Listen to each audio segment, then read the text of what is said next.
mash on it for hobos trying to go to work. I tell you what, I'm not too happy about this, but you know what? I've gone through a lot in the last couple years, and one thing that I've just pretty much established is that I'm just not going to stress anymore about anything, you know?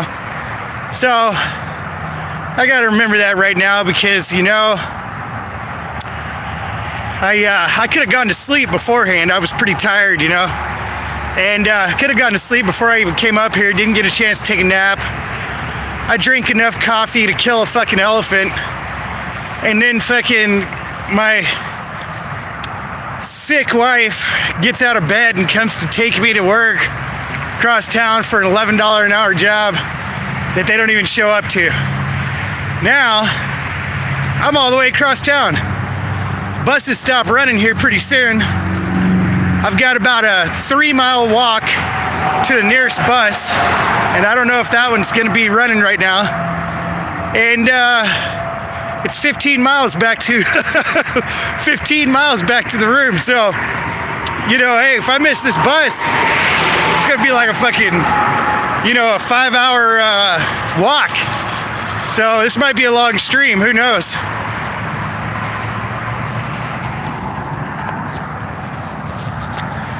I'm down the freeway right now. It's a major freeway right here, I-35.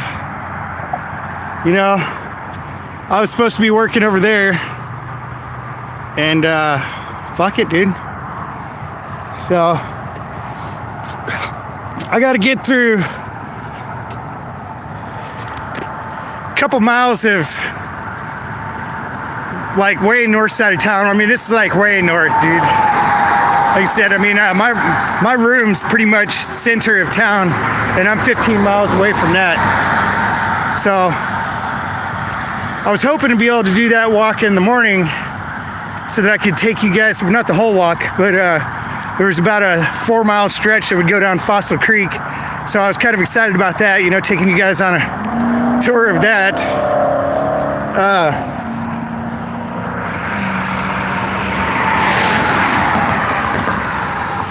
You guys can't see me.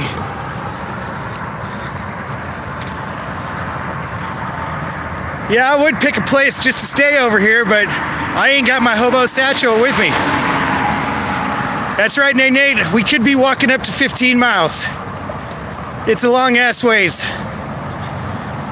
Through shitty part of town. I have to go right through fucking, this is like the epicenter of the homeless epicenter of Fort Worth. Is about 4 miles down this way. You know, Jewel Redcoat, what's up? What's up, mac and cheese? Dude, I would be kind of sketched actually here in the city to hitchhike.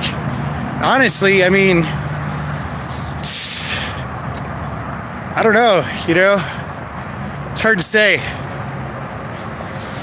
But yeah, you know, it sucks getting stood up for work. I was all excited because I was like, and this job was supposed to be 2 days. You know, I called the place, the temp place, and just left a message letting them know that, hey, I was sitting here waiting and nothing's happening. So, yeah, I'm not going to hitchhike here. I could just imagine, hey, I've hitchhiked before, and usually I'll end up walking through cities because it's, you know, it's pretty sketch. So we're about to come down to our first street down here. I'm on the side of the freeway, taking the access road, I-35 south.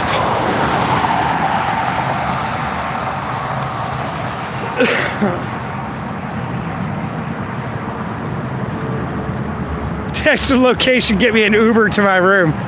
Is that even possible? Kathy, I don't even know what to say, Kathy. You're something else. I love you, lady. You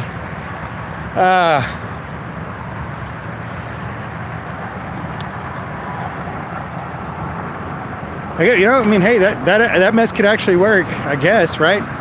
Theoretically, I guess. Because that's the thing I can't do is I can't, what do you call it, use my card. I got to get my card registered, which they only let you do that after you've been working with them for a while. And they know that you're actually going to be working there. Register your your pay-as-you-go card. Okay. Let me see what's up. Listen, guys, I might lose you for a split second, but I got to tell you this before I go. There's like fucking 5 times as many of you in this room that have mashed on it. And I'm very disappointed, so just go ahead and smash on that for a second for Kathy, because she's talking about getting an Uber to go across town. So,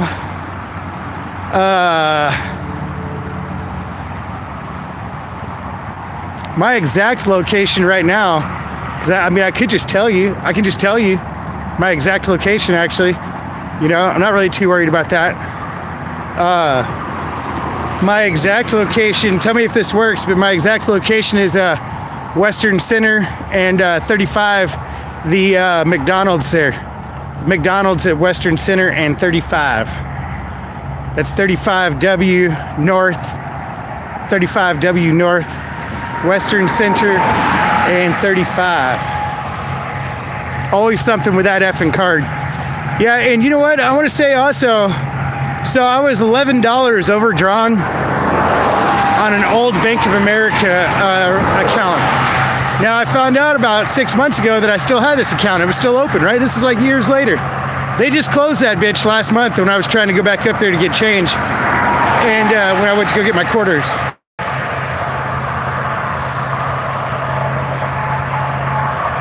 Okay, so the starting point is McDonald's on 35, I-35 West, and Western Center. Western Center and I-35. There is a McDonald's there. Western Center and I-35. Way up on the north side of town. It's like above 820. That, you know, anything above 820, I always consider that's out of the loop, you know? And because that is the loop, you know, 820 is the loop that goes around town. You go outside that loop, I'm 2 exits outside that loop, dude. Fuck that. I done come outside the loop to get turned down.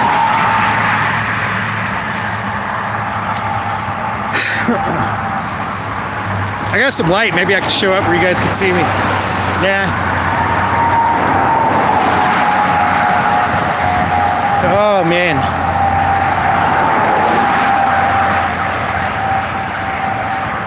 Hey, I feel good about it, though. At least I showed up. I did my part.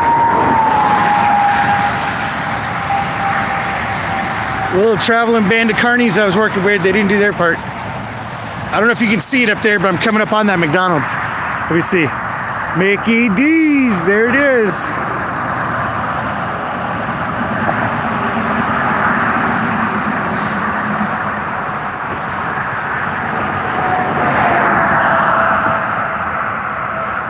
Oh, the hotel. Okay. Yeah. Okay, I got this. Hold on 1 second. Okay, if I lose you guys, I will come right back on this stream, okay? But I'm gonna get out of here for just a second. All right. Okay, Kathy, I got that sent to you.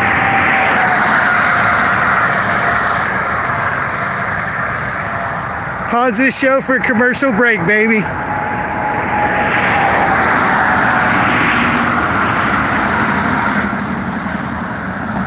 Holy cow.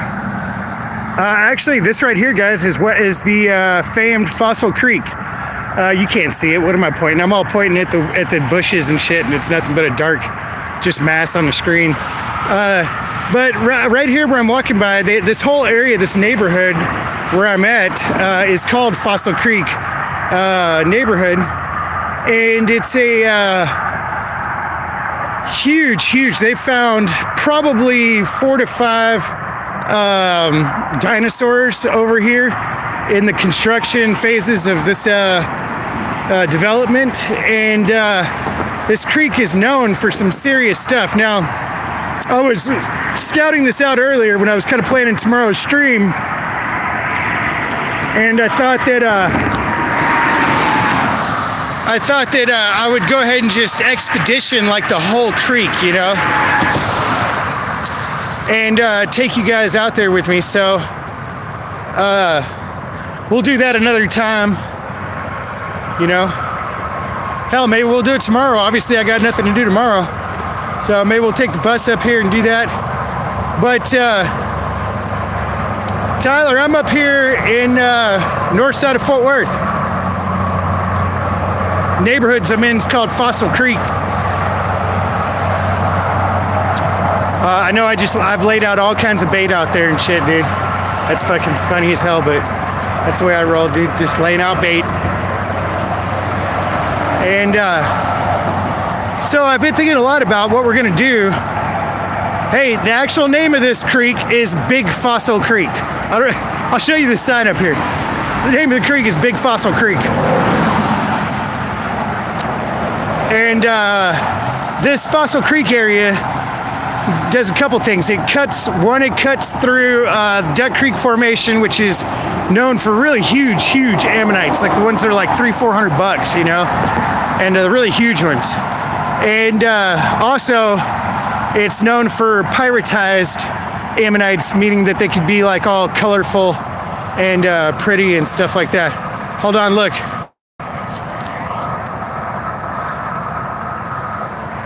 When the next person drives by, you'll see the sign.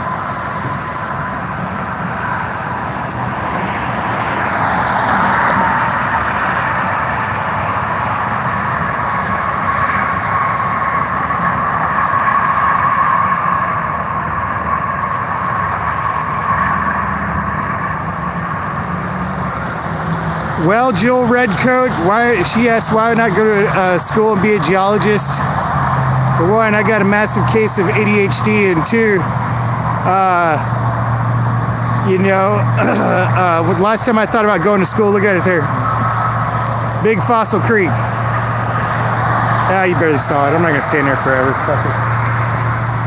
Anyway, you know what I'm talking about. So I thought about going to school for marine archaeology, and that's what I wanted to do, you know, like I wanted to go to FSU, where they have one of the best marine archaeology programs in the country, and that was my dream at one point in time. It's a big ass creek here. This is a huge one. There's lots of water in it, so I don't know how I would do, but you know, at the same time, I also there's backdoor ways to get into this. I mean, treasure hunting, basically, I mean, you're just the other guy in Indiana Jones. He was an archaeologist. The guys that he was fighting were, you know, the ones that, you know, didn't think it should be in a museum and just get it for themselves and sell it on eBay.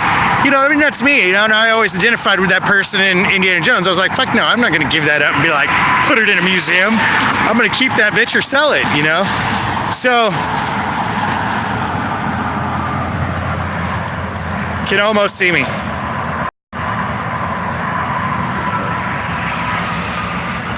There we go. Now we're cooking. Isn't this sad looking? All dressed up and nowhere to go, dude.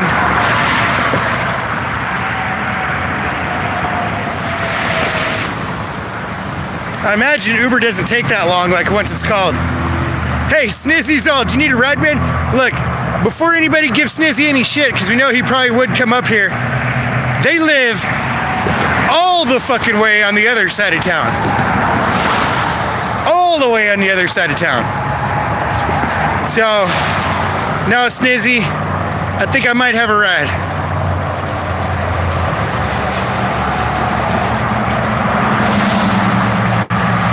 I know you would, huh?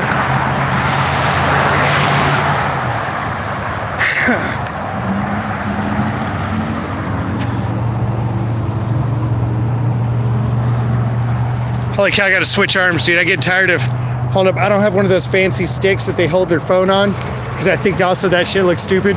So I just walk around like my arms in a cast, you know, like sticking out to the side like this, you know? Like that doesn't look stupid. Okay. So we are here. There's a Joe's Crab Shack across the street, guys.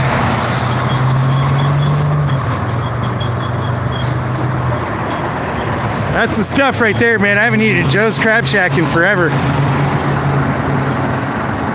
Back when I did power line construction here in Texas, dude,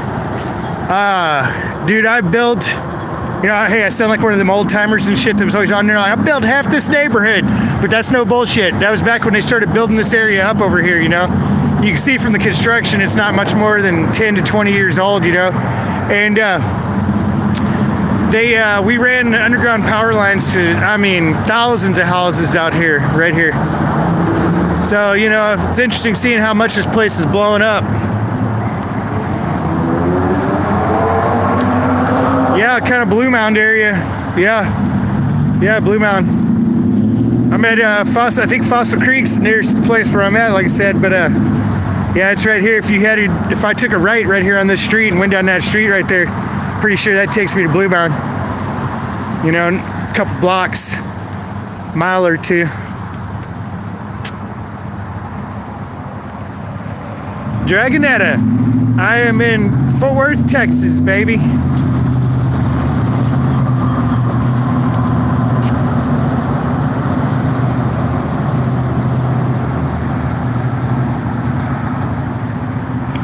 We got the Waffle House over there. Then this is our Texas version of In-N-Out right here, guys. Whataburger. That's the place right there that apparently I was so rude and told Cal Sherpa met up. He's like, hey man, you like In-N-Out? And he was trying to be like, he was hoping I was gonna be like, fuck yeah man, I love In-N-Out. Can you bring it and shit, dude? Like, hook me up. And I was like, yeah, it's all right, dude, but Whataburger's better. And he was like, oh man, you rude prick and shit, dude. I'm trying to bring you In-N-Out, like, and you're talking shit and stuff. And I was like, oh well, it's kind of an inside joke. I thought you'd get it, because I worked in Houston as a power line apprentice, and a majority of the guys that were there were from California. So it was always this talk at lunchtime, like fucking 10% of the lunchtime that you'd ever eat with somebody, it's this debate about which burger's better,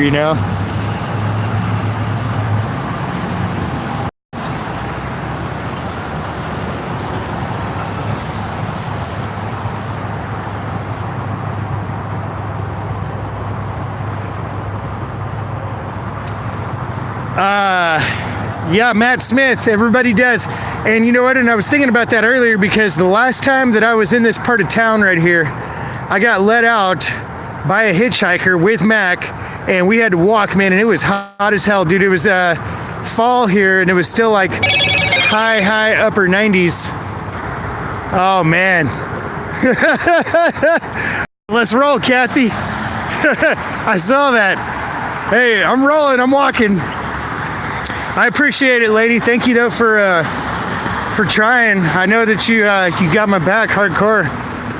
You know what's funny is I don't know if it's. I almost think it's that hotel.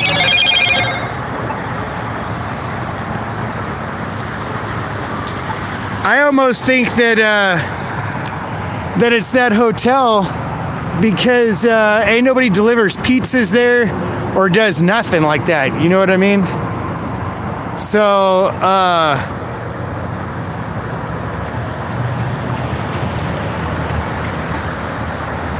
okay, if you're gonna try Lyft, if you think you can, I'm gonna stay here on the corner for a second. Just let me know if you don't. Hey, I'm not gonna be, I've already accepted the loss tonight, the total loss. So, I'm in good spirits. I'm ready for the walk back, and you know what? What's his name? Snizzy. He's actually offering to come over here and pick me up, but like I said, he is way on the other side of town. I mean, way. So, if we can do something.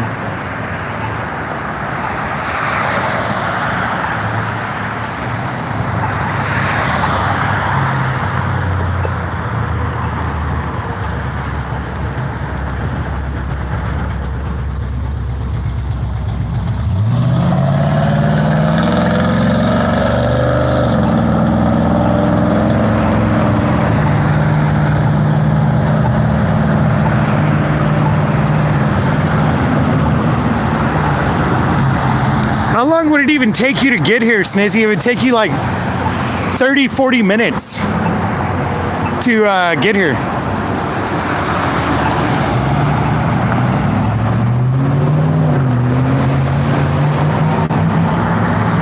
Walks 15 miles. You know, I'm sitting here, I don't know why it is, but like sitting here on a corner with nowhere to go, just kind of turning circles. You know, I'm actually like really like in the middle of the highway right here, and all I can think of is feeling the need to scream out Charles for some reason. I don't know why. Like I feel like I'm looking for somebody, and I just feel like it's Charles, and I don't know why I'm just feeling that inside, you know?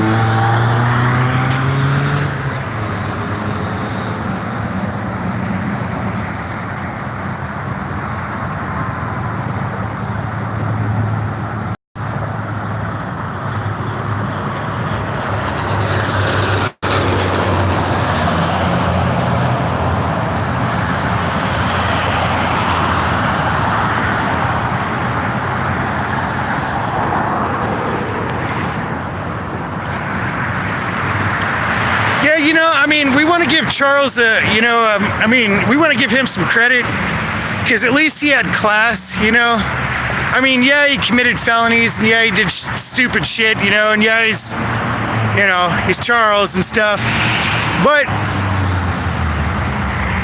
that guy, unlike the other trolls that I've amassed, at least he had class. The other ones are just straight vile, sad people. I'm not saying Charles is sad.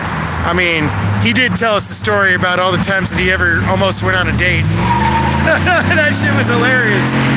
But, oh my God, dude, people are mashing on the gas. They're trying to pop something over here. But, you know, in the long run, I almost kind of miss that fucker, dude. Come on, somebody give it a thumbs up for Charles, for Chucky.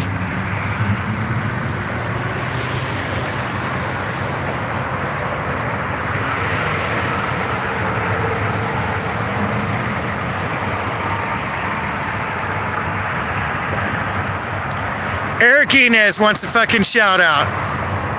Eric Inez. Eins or Eins. Are you Eins or Inez? Snizzy is coming, baby. Okay, well, Snizzy, I'm going to save you some walk. It's going to be 20, 30 minutes till you get here. And I'm just going to start walking down the road, bro. So, at least I can save you some effort. You know, I got ADD anyway, so I gotta fucking walk around and do all that shit. Wait. But you'll know where I'm at, dude. I'll probably, by the time I see you, I'll probably just be at Meacham and 35, because I used to work there. I did power line work at Meacham and 35.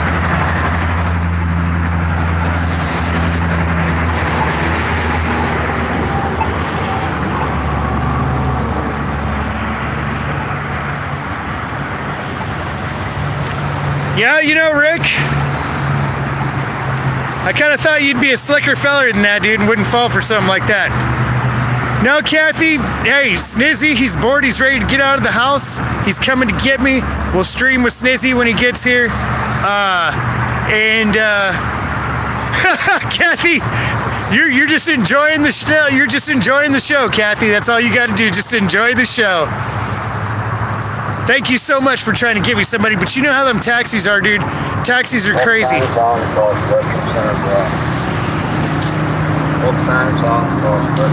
No, Kathy, I appreciate it. I'm good. Only if you were here, Kathy, would I go on a date with you over here to Joe's Crab Shack.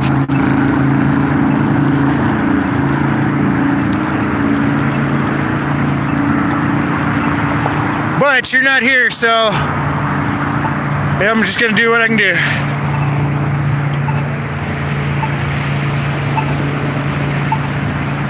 There's a truck stop north of right next to Meacham. Let me tell you something about that truck stop, guys. That truck stop made me fat, okay? It's a Valero, a big truck stop there. If we're talking about the same one, I had a buddy that used to do security there and sold oils and wax and stuff like that, you know? And in that parking lot. And anyway, we used to go there every morning. And this guy I worked with, he fucking said, clean up the hotel. Shit, you ain't talking about nothing, Jill. So we used to stop there every morning. It was this black guy, right? Gary. Y'all all know Gary. Gary's the one that gave me the most famous words of wisdom ever. If a man looks at you with a frown, he's trying to put his hands on you, man. If he's trying to put his hands on you, he's trying to kill you. So it's either you or him. Who's it gonna be? And I was like, yeah, dude, that's some true shit. I mean, he had 6 bullet holes in him, so I believed him and shit. I was like, that's real shit. And so I I've taken that to heart, and it's kept me alive over the time, right? No frowns, no frowning. And he used to go there and eat 12 chicken wings every morning for breakfast. We get together, and so I made fun of him about this shit for a while. You know, I gave him everything from the racist jokes to everything else. I mean, I gave him shit about these damn chicken wings in the morning, right? Finally, then one day I was like, fuck it. I was all hungover. I said, I'm gonna try some of these chicken wings, dude. It actually sounds kind of good. They smell good and shit. So I go and I start eating these chicken wings, and I'll be damned if I didn't get hooked on these fucking chicken wings for about 9 fucking months, the entire time that I was working over at this fucking location here. I was eating those damn Chester fried chicken wings, spicy ones, at the Valero right there. Couldn't turn back. And I was like, God dang, dude.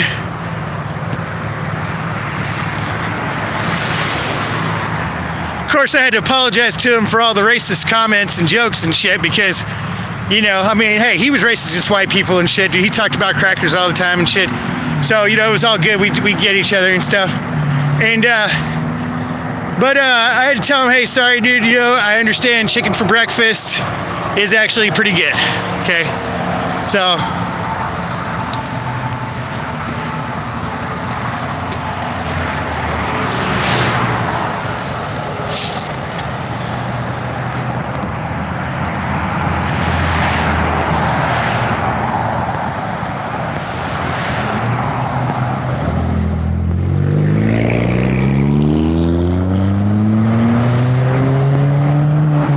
Jesus.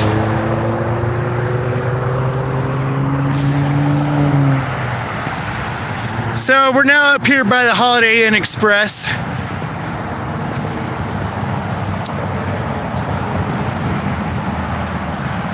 Man, you know, hey, the thing that's got me the most twisted about getting stood up for work tonight is the fact that I'm not going to get to do this expedition down Fossil Creek. So, you know, like I was really excited about that. I mean, I'm all about turning lemons into lemonade, you know, and I'm like, shit, I gotta do this shithole job. It's on the other side of town.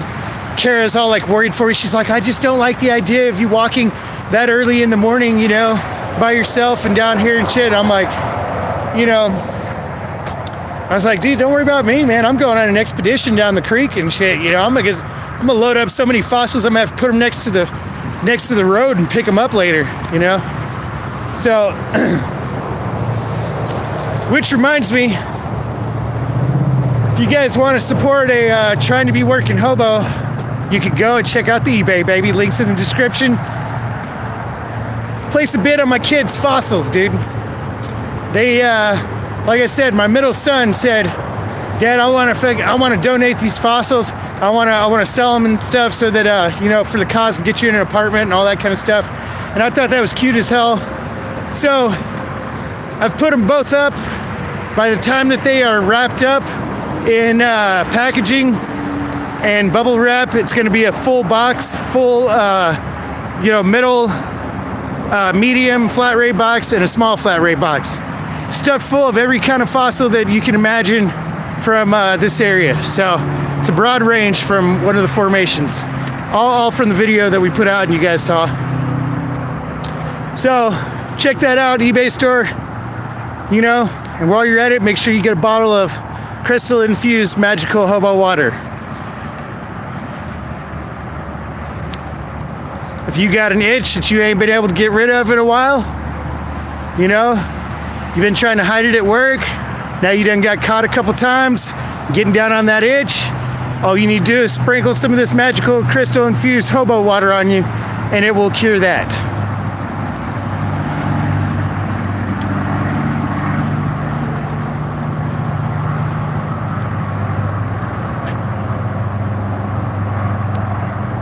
Do I miss Cuervo at all? Oh my Lord. Yeah, you know, hey, hobo water safe to drink? Now, I'm gonna leave that one up to you. That was my first bath in 2 years. And I can tell you this, that's got some exotic shit in it. Right now, it's got some exotic shit.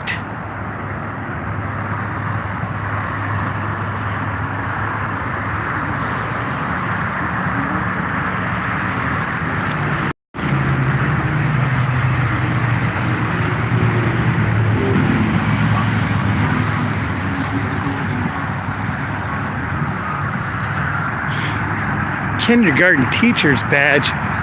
Jesus. Look at this hotel. True by Hilton. Never seen such a thing.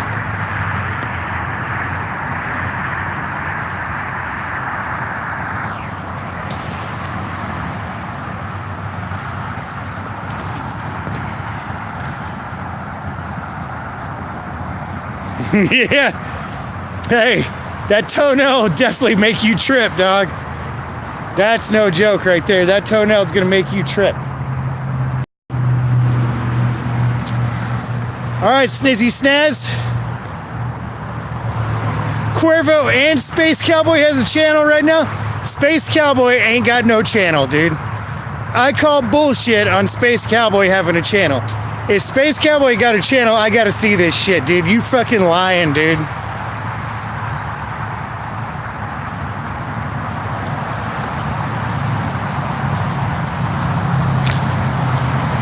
Okay, I'm not gonna lie.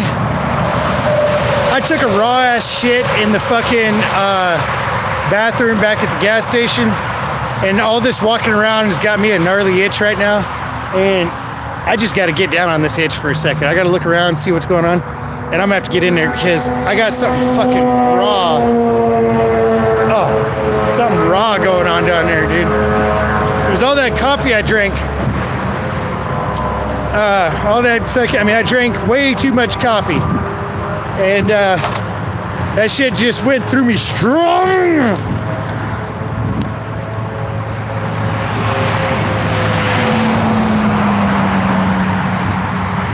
Something you can't fix without a baby wipe.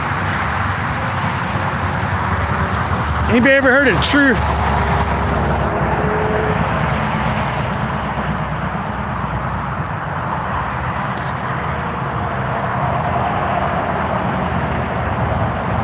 Did John Witowski donate for wiener water?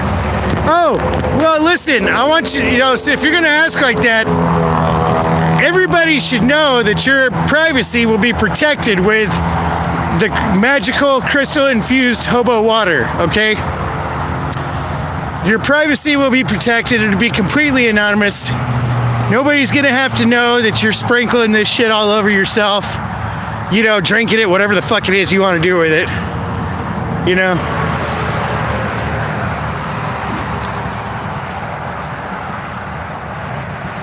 I know little Peter Teeter's probably gonna give himself an enema with it. He's gonna be like, I just want him in my butt. I just need him in my butt. Need his DNA.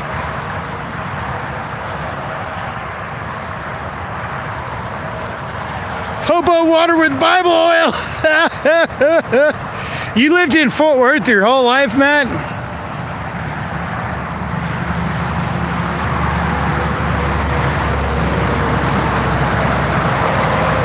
Rebecca, you don't know about the water? Come on, dude. Well, guys, stay tuned because I got an infomercial coming up for the crystal-infused magical hobo water.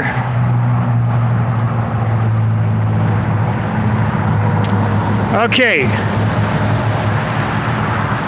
So, Snizzy Snaz, I'm over here at the Sleep In Suites We're rolling up on 820. If I get caught in the 820 spaghetti ball, how am I going to do this actually so I don't? Oh, well, you just have to turn around and, yeah, I mean, I'm going to be there. I'm dedicated at this point, so I'm going past 820. You know, worst case scenario, I just have to meet you at Meacham. There's I think there's a Mickey D's and shit right there at Meacham.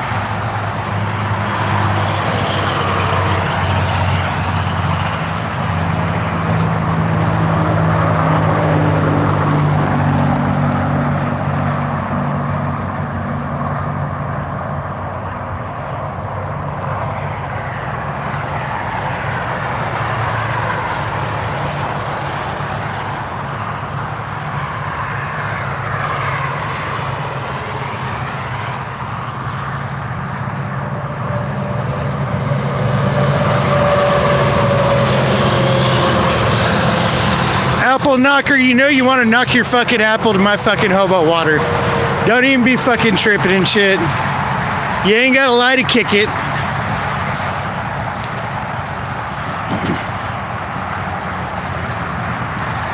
You was sitting there last night talking about how you wasn't gonna watch me take a bath, but I didn't see your views go away. I seen about 10, 20 motherfuckers coming there saying, I'm not gonna watch nobody take a fucking bath. What is this shit? But ain't no views went nowhere. They stayed right the fuck there, dude, you fucking dirty bastards. You're a bunch of goofy fuckers.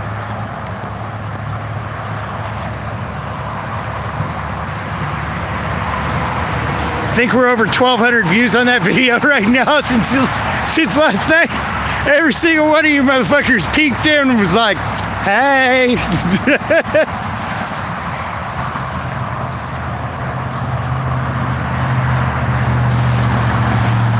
Now, I didn't see anything outside the window. I went to bed. I'm not lying, dude. I was fucking passed out and went to bed. I didn't know if anything was going on out there or not. I just know generally there is.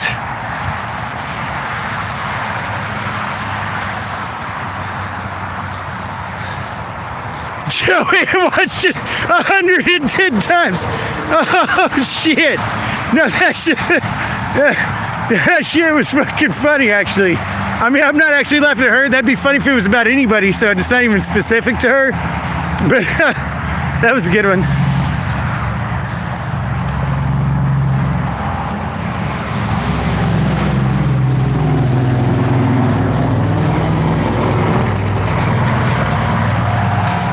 There's a movie theater over there. Home Depot is like right there, dude. It's these are big ass exits. Feels like I've made it nowhere.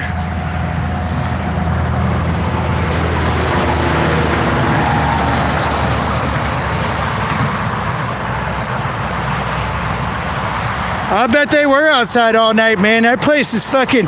The weirdest part to me is how they're up at dawn's crack in the morning, dude. I mean, that one video that I posted, all that activity going on early in the morning, and you're like... And dude, I told you the guy at the... you know, he's Indian and shit. At the hotel that runs a hotel. He tells me, he says... Buddy, I know. I go and I check every single one of them, and I check to see if they have room, which I know he's lying, because none of them do. He goes, and they have room there, and I say to them, why you not go in the room? Why you not go in the room and you enjoy your room and you stay in your bed and you watch your TV and you have a good time and drink your beer? And he says, but they always want to smoke. They're smoking outside. They say they're smoking, and they're smoking for all night long outside in their cars, just sitting in their cars. I don't understand. I was like, yeah, I hear you. I mean, I don't know. They do that shit. Even if they have a room, they just sit in their cars stunting and shit. You know, slinging drugs and poontang.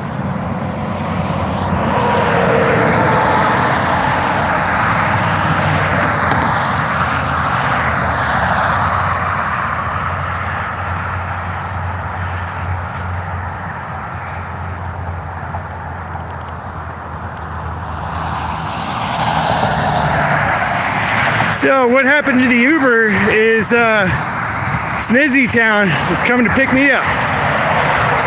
So he's coming over here to meet me. I'm over here by, what the fuck does that say? Meacham Airport.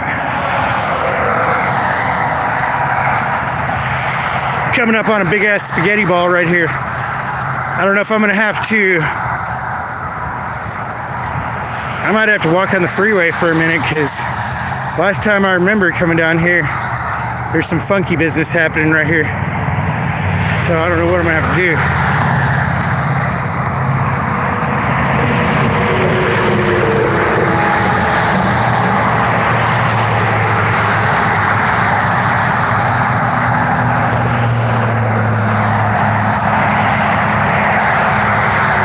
Shit, I should just start trying to slang the hobo water and shit in fucking the apartments is like a new drug and shit. It's this new designer drug. It's fucking... Or I'll just convince them all it's a cure-all and shit. All them sores all over you from all the crack and meth and shit.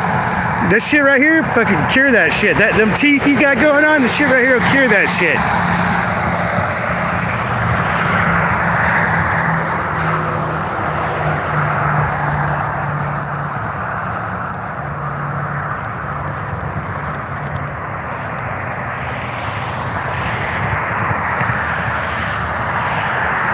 Robin Banks, what's going down?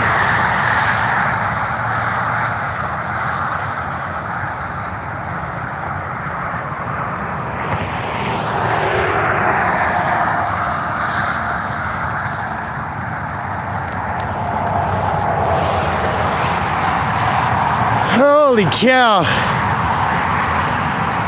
Well, the way I fucked up today is I got these cheap socks, right? I got a whole big pack of cheap socks, and you know, the really super cheap brand at Target, in a I think I've been wearing those since yesterday. I don't think I changed. I think I wore them yesterday, and then I slept at them, and then I wore them around today, and then I woke up and was like, started my day, and then I never did change them. So now I'm in rubber boots and super thin, cheap, 2-day-old socks. That was not very smart. I mean, I'm sitting here with a room and, you know, the ability to do laundry, and my feet are feeling almost more fucked up and done wrong than, you know, hoboing on the street and shit.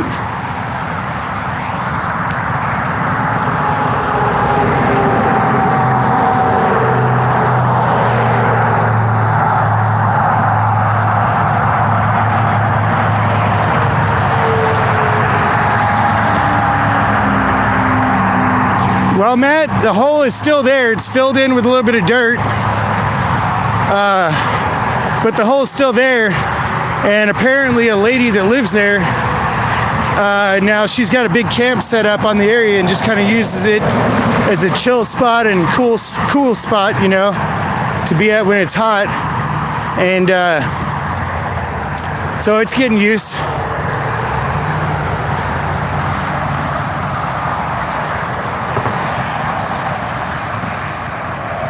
God, that was totally sketchy when Taco Salad walked next to the highway.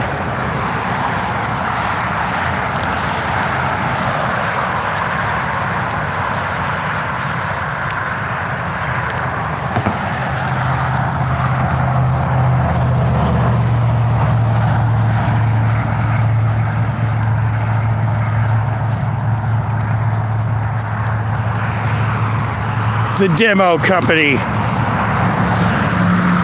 Kind of a cool logo. Looks like Star Wars. You guys can't see it, but it's like these guys got a little demo. I guess they're doing something over here, some construction at the church. North Fort Worth Baptist Church.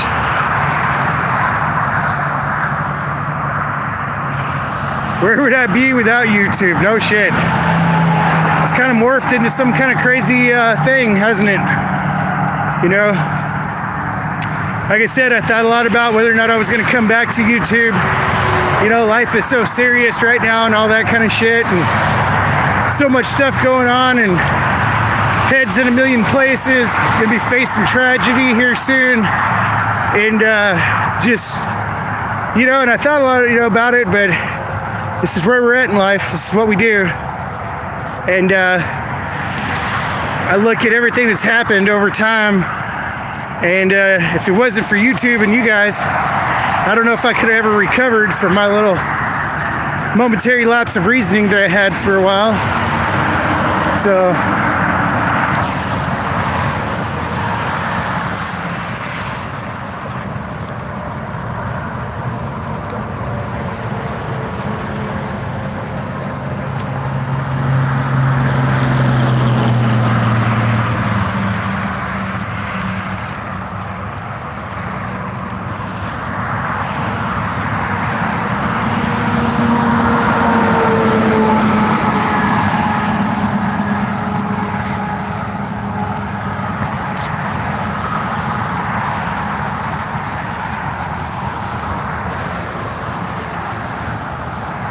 dude, we're not just hanging out with Zane until Snizzy gets here.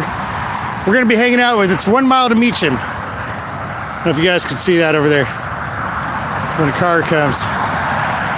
Anyway, it's 1 mile to Meacham. We're gonna be chilling with Snizzy too when he gets here. Gonna take Snizzy back to the room and show him how we get down on hookers and blow. I'm just kidding, dude. Hookers and blow are retired. They're put away, dude. That shit's done and gone. I just go ahead and say that real quick because I know people will be like, see, I told you. I told you. He'll be back on that hookers and blow like it was nothing.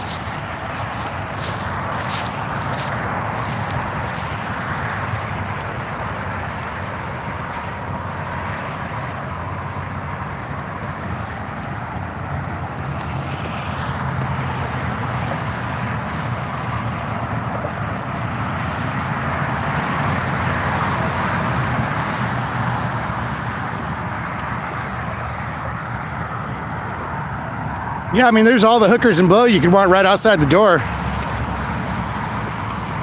You know, my kids did stay there. And I actually went and I bought a bunch of cleaning supplies. And I scrubbed all the crackhead off that place. And I'm telling you, that shit was thick, dude. It was literally thick on the walls. And I scrubbed all the crackhead off that place on all the surfaces. I mopped the floor. All that, but I couldn't shield him for what he was going to see when I took him to breakfast. You know, morning comes, they know there's continental breakfast, we got to hit the cereal and shit, right? And here comes this prostitute walking across the parking lot, right? Big old black woman, dude. Big woman, dude. Big woman. She got on the fucking mini skirt and the high heels, you know, little red mini skirt and high heels.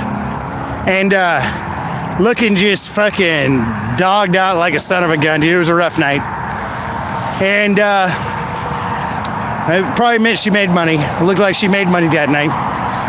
And he was looking at her. I noticed, you know, I didn't even notice her at first. I'm kind of looking around for traffic, right?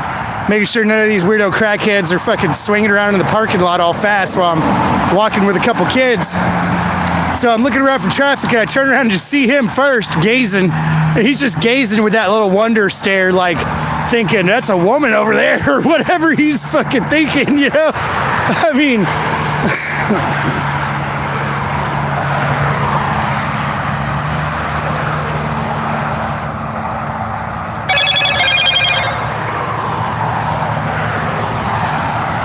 okay. What exit? Okay. He's at beach right now. Okay, take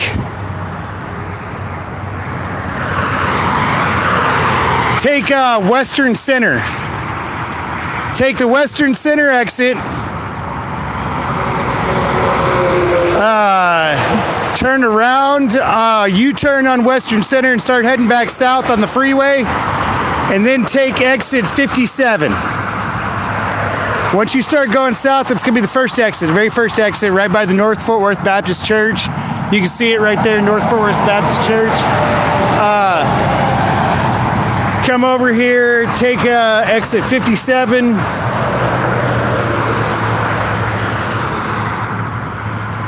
I'll be right here, baby. I'll be right here. I'm gonna be right here. This is the exit right here. I'm gonna wait for you right here. Snizzy gonna come rescue me right here. on the sidewalk. I'm just gonna be standing under the street light looking all scared and lonely.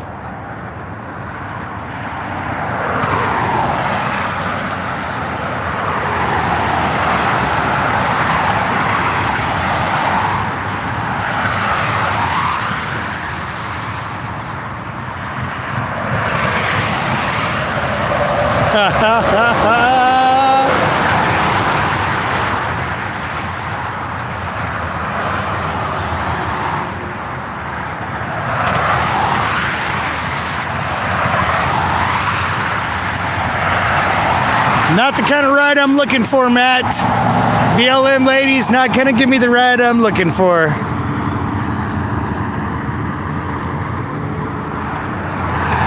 Believe me, I'm into cougars, but I don't know if, whatever her name is, Washburn fits into my personal list of hot cougars.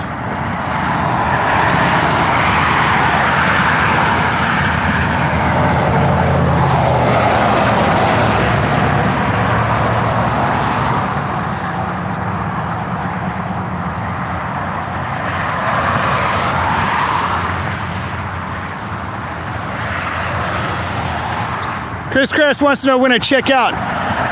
Well, as I told you guys, my problem right now is the fact that it is Stock Show Rodeo going on here. And that's a major event in Fort Worth. So all of the reputable rooms are outlandishly expensive. And this one was too, at $350 a week. So,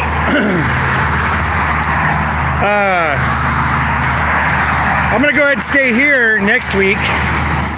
I've got the money. Thank you to Selling Shark's Teeth and donations. I do have the money for next week. I was hoping to pay for it with working, but we tried that tonight. And so I'm gonna have to tough it out there. You know, the guy's nice. He told me, he's like, look, dude, you know, he sees me there trying to do what I'm doing with my kid and stuff.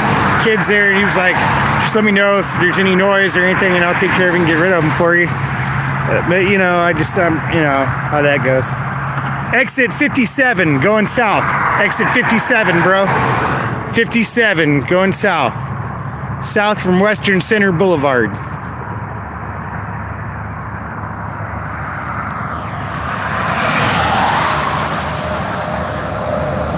No, I don't have any serious felonies. I got a deferred on my last felony charge. And so I don't, you know, I got drug charges, which when it comes to things like guns and stuff like that are kind of almost the same. I'm allowed to own one. I just can't go and legally buy one, you know.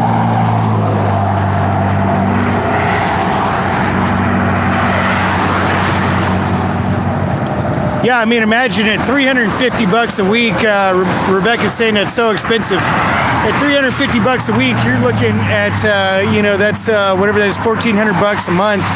You know, I've been in that hotel room cycle before, but whenever we did it before, we ended up making lots of money. We'd stay in hotels in California when we were between work and or working, but you know, then I would get to a power line job, and be making bukus. You know, to get myself out of that, but. Here, working, you know, $10 an hour job,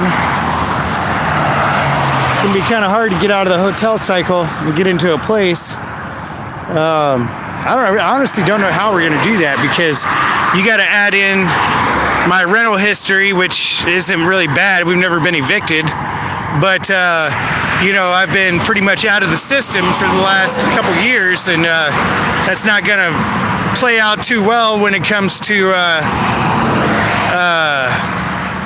Snizzy, you're gonna have to pay attention at this exit 57, because this exit puts you on 820. So if you get on 820, you know, you're gonna have to do the whole spaghetti ball again and shit. You gotta do the whole motherfucker again. It'll be like another 20 minutes until you get back here.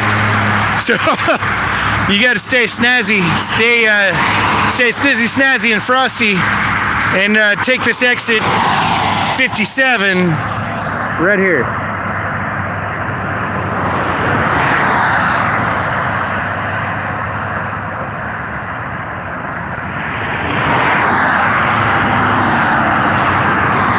Yeah, Matt. Matt says I might have to rough it a couple weeks, and you know, I did think about that. I thought about that. You know, that I might just have to look at it. Look, here he comes right here. Oh God, listen to his truck. Snizzy built this truck. I'm gonna take it off of him so you don't see his license plate. There we go. Listen to Snizzy's truck. Hey! Hey, baby! Hello! What you trying to do tonight? You trying to party or what? You want to party? Hey, whatever you want. All right, hey, whatever I want. That's what I'm looking for, baby. Whatever I want. Wait, is this new or was this here last time? No, man. I think they built up. No, this. In the truck? Yeah, no, that's always been there. Really? I didn't notice that last time. Snizzy's got fucking bedliner in here on the inside. What brand of bedliner is that? It's called Duraback. It's called. Never heard of it. Yeah, it was like some boutique shit, you know, back, 10 years ago now. So, are you staying off of 35? Yeah. Okay. Yeah. Yeah, I'm right off 35. Yep. So we'll back up a little bit then. And Oh yeah, there you go. Punch it. That way we don't have to get on 820. Yeah, no, I really don't want to get on that fucking hazards. So Snizzy built this truck right here, and this is a bad truck, dude. This is cool as hell. Yeah, What years? Fucking romp on it. Oh, we're about to romp on it, he says. We're about to romp on this bitch. Gonna make sure it's clear as fuck too. Do I need to? Hold on. I've seen a lot of YouTube videos when people romp on it. Yeah. So I'm gonna put on a buckle. Yeah, I'm gonna buckle up.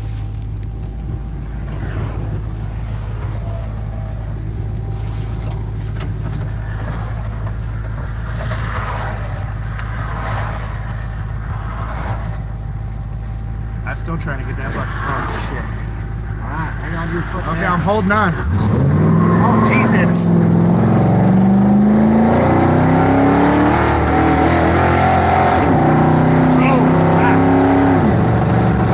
Scared a little bit, you know. We fishtailed a second, and and I was thinking like, that's where it usually goes wrong. Here's where we do a 180, and we're facing traffic. No, dude, I was fucking feathering it to make sure we didn't fucking fishtail, dude. Yeah. Yeah, that's better now.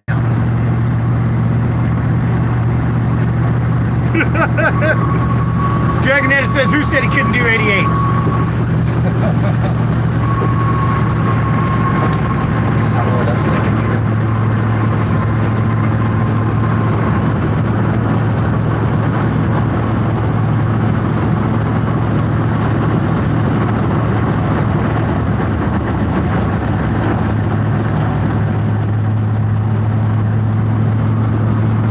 Rick Sanchez says he loves the sound of carburetors in the evening. My name is fuel injection. Fuel injection in this bitch. Tyler says we're going beard to beard tonight, baby. Beard to beard. Hey, beard to beard at the hotel room. Hell yeah. Hey, you drop a $10 donation, I'll talk him into it. I mean, it needs to be consensual, right? It's $10. I'll split it with you $5, dude. $5, man.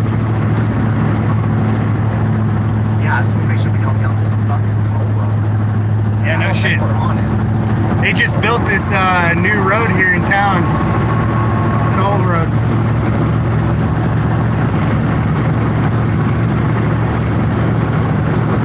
So how was your night tonight, brother? Man, it was good. Yeah, I was just sitting down about to play some video games. I looked at my phone and I seen the thing like stood up. I was like, what the hell? So I turned it on, and then so now here I am.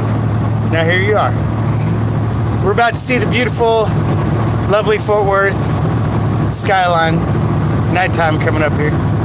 God, man, this stupid express lane. Now I've been up here forever. Yeah, it's freaky, man. Because like we're over here and then we got fucking cars going down that way. Yeah. Weird. They have changed this so much. Yeah, it's crazy. I mean, look at where I would have had to walk. I would have had to gone over there in Blue Mound or wherever that is to get back. I would have been in Northside. Because right here at these train tracks, I've tried to cross right here before, and that's sketch trying to cross over. There's about 10 tracks right there. You know, it's right next to the outside of the big Fort Worth station. Northeast 28th. This is where the Valero is that homeboy was talking about, where I went on the chicken wing binge.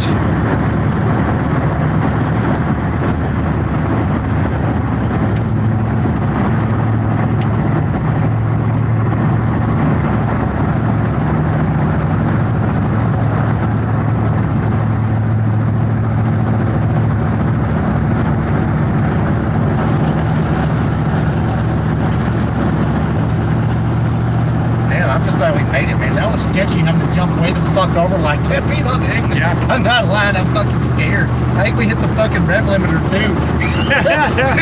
And low. I was going, what the fuck? Oh. Everything worked out though. Rebecca says that they live right off 35 in Oklahoma City, down there by Oklahoma City. Just keep on going north, we'll go see them. Yeah, I think, and Joanne up like in Oklahoma City too? Or she... I think another town around Oklahoma City. I'm not sure exactly where you guys are at. But somebody said something about staying at the Ponderosa. Ponderosa is a badass place to stay. And in Slab City. A camp/bar/ have food there. They have a chili night on Tuesday. They have lots of music around campfire, and they rent out safe place to stay. It was like $150 a month to stay in like a RV, you know, somewhere like that. And you know, they're a business. But if you're going to be a Slab City tourist, that's probably one of the, you know, fun places to go. I personally would say go check out Camp Mojo if you're going to go there instead of Ponderosa, because they got a nice scene. You can still go party at Ponderosa, but I think that most people that are on here would probably enjoy Camp Mojo better. And she's got really nice places to stay there. And they cook food and they do all kinds of stuff there. Have music almost every night, campfire, the whole shebang. So go check out Camp Mojo. Oh, here's Fort Worth right here. There it is, downtown Cowtown. Cowtown. Funky town.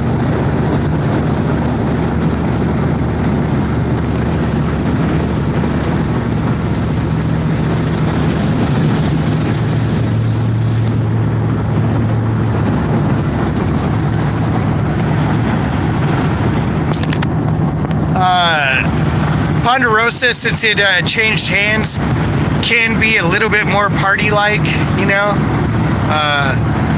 but it's older, slower, you know, still stoners and shit like that. Everybody's a stoner at the Slabs, you know. What do they charge you to stay there, dude? At Camp Mojo? Yeah. Yeah, I don't know. I think they're listed on Airbnb, and I think that it's donation only, actually. That's cool, man. Yeah, and if I'm not mistaken, I'm pretty sure it is. And you know, and also they'll let you, you know, just work in camp if you wanted to, you know, and do a couple chores and pay for, you know, because she does things like hook the rest of, you know, people up with water and things like that, you know. So yeah, that's awesome, dude. Yeah.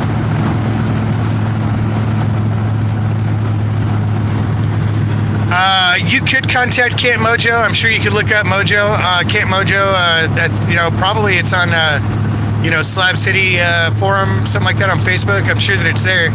And but you would be completely fine just showing up. People show up all the time. All you'd have to do is just walk up and just say you're friends with, you know, Zane, and she'll give you the nice, good royal treatment. And but you just show up. Everybody just shows up at the Slabs. You don't got to worry about setting nothing up beforehand. You know, you want to keep your options open. One of my biggest pieces of advice to people when they go to the Slabs is don't get locked in on one camp and one place. You know, I give you my advice on a good place to go where it's safe and you can leave your stuff, you know, and not have to worry about anything. And and that's a big deal at the Slabs, you know, when you're going partying at camps. And you know, keep your options open and just stay fluid. Like I said, I've seen so many people there that that have been there, 2 months, having the worst time of their life, and can't believe this. Life sucks, and and then you see people like the experience where I had, where I was there, just a little while, and met best friends of my life, and so it's it can go both ways, and really it's what side of the neighborhood you're on.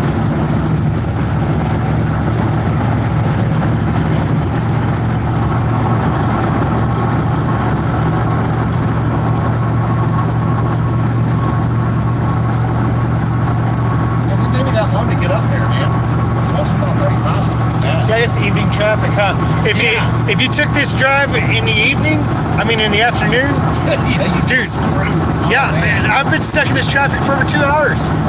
Right there, just going a couple miles.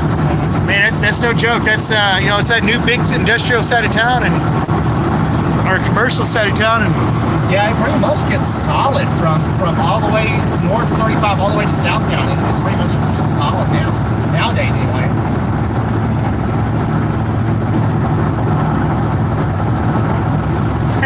Right on, Kathy. I love that. Hey, we tried. We tried to go to work tonight, brother. That sucks, man. Once you showed up and they just... Oh, I was like, where's my hard hat? I'm wearing it. I was looking for that son of a bitch. Yeah, I got there. I was there for 40 minutes, man, and nobody showed up, and everybody at Home Depot said they had no idea of the company being there that night.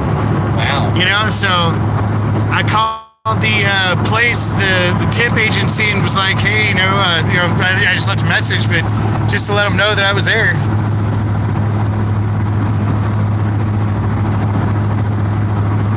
Yeah, just let me know. Yeah. I think it's one more or two more. Okay. I'll flip this sucker around on me. So ain't nobody knows. I can't believe that I left a stream up there the other night with the sign sitting there on that sucker the whole time. Yeah, man, I kept getting on there just to check it out, and there wasn't ever nothing going on. Well, some people said some shit went down in the parking lot. They said they saw a lot of activity. Oh, really? Every time I was on there, man, it was just nothing. Yeah, no. Yeah. Well, I figured if you left it there long enough, some kind of gem would come out of there, Yeah. And so I'm gonna do that a couple times, just let you guys at nighttime, do some nighttime parking lot live streams, and then I can go back through them and try and pick out stuff that that happened. Guaranteed, you guys see stuff at some point in time in that sucker. Yeah, next one. Okay. That's what I was thinking, but I wasn't 100%.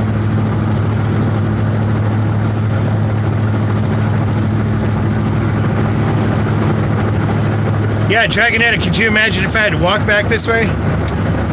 Yeah, no, I knew how far that shit was. I was wondering exactly how many miles it was. I knew it was pretty goddamn far. Yeah, I wasn't going to make the bus, dude. I knew that, I was going to be walking, but I was like, screw it. I've walked that long before, and, we'll just make an adventure out of it. Right. Thank God for Snizzy, because my feet would be hurting tomorrow when I got to go back to work. Which way? Left.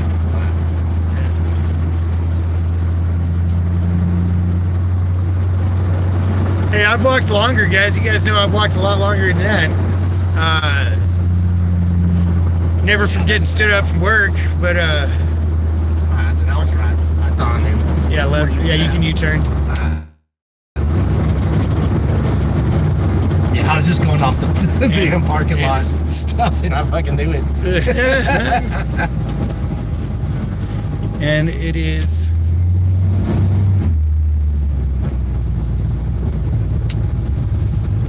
Yeah, it's just right up there. Yeah.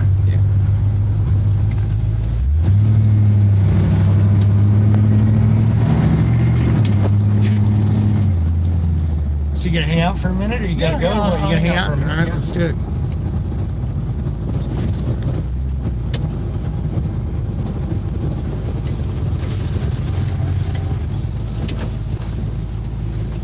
And to the left. Let's see what's happening in the parking lot now. Guarantee there's people hanging out in their cars. Let's see. He's gonna be looking at our ass though. I know.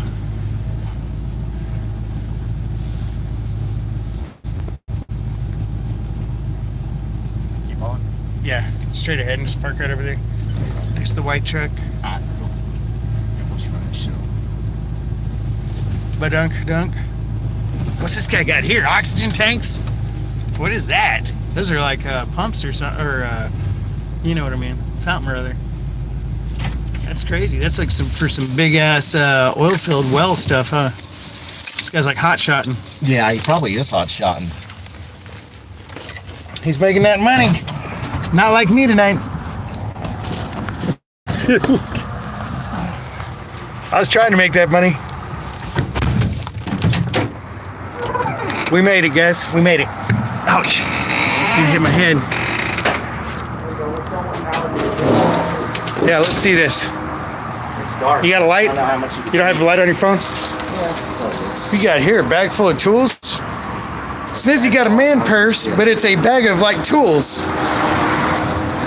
That's pretty cool, dude.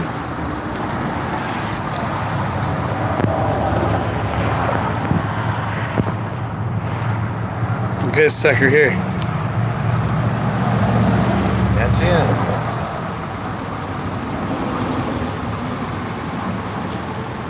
That's the. You did the whole dang thing, dude. Yeah, I did the whole thing. Man. Dude, just tell them real quick. This was, I mean, you know, if you want to tell your business stuff, but where you got it and how you started, because this is pretty badass. So it was my granddaddy's truck, and they were going to haul it off to the junkyard because it wouldn't run. It had a 6-cylinder in it, and the only thing that was wrong with it was the plugs were fouled out on it. The plugs were fouled out because they kept trying to crank it without pumping it. You know, with the carburetor, you got to pump it a couple of times or it's not going to start. And so I was like, no, don't haul it off. I'll just come get it. And so, yeah, I came and got it. And then I played around with the 6-cylinder for a while and hot rodded on it. And so, I don't know, they got old. So everyone was doing, like my brother had this, hot rod V8. So I wanted to do it. So that's what we did. How many brothers you got? How many siblings you got? I just have the one, but, he's not with us anymore. Yeah. So. But yeah, I got his Bronco in the garage, so eventually I want to get it all done. Bronco. Yeah, I got his Bronco. It's an '82 Bronco. No shit, huh? Yeah. Wow. Yeah, and I sold him the engine in it when I worked at Ford. So it's got a Mustang 5.0 no in it. Shit. Yeah, and it's less than 20,000 miles on it. Is that the one that the guy from Lost drove, the badass blue one and stuff, the actor? I don't remember. It's been a long time ago. It's that classic old school Bronco though. Yeah, it's the next body style up from this truck. Yeah. It's the next one up from that truck. Yeah. Yeah. So this thing, it's got a 302 in it, and then it has 93 Mustang Cobra heads on it, and I got this guy that builds Cobra kit cars around here to do the heads on it. So then he poured and polished the heads professionally and all that, and then. I put a motorsport cam in it, and then I put it's got this fast DFI system on it, and then it's got MSD ignition, and it's got full length hooker headers. What the fuck does that mean? I don't know what a full length hooker header is. I mean, I know there's hookers in the parking lot here, but I don't know what a hooker header is. It's a hooker header, so I'll show you. Let's see here. It's those tubes right there coming out of the engine. So. Oh, okay, the exhaust headers. Yeah, the exhaust headers. I didn't know what a hooker... Yeah, so why is it called a hooker? Oh, that's just the brand of it. Oh, okay. And so those are long. They go up underneath the truck, so they call them a full length. The only thing that's really rusted on is I didn't paint this shit. It was painted out of the box, and and it rusted on me. But hell, I mean, it's been 10 years since I put it all together, so I guess if that's the only thing that really rusted in 10 years, it's not that bad. And then it has MagnaFlow for the exhaust, but I hate the exhaust. It's too loud, man. I mean, it's dumped right in front of the axle, and so it just fucking vibrates everything, and then the bass gets in your ears. It drives you fucking crazy. It's one of those things.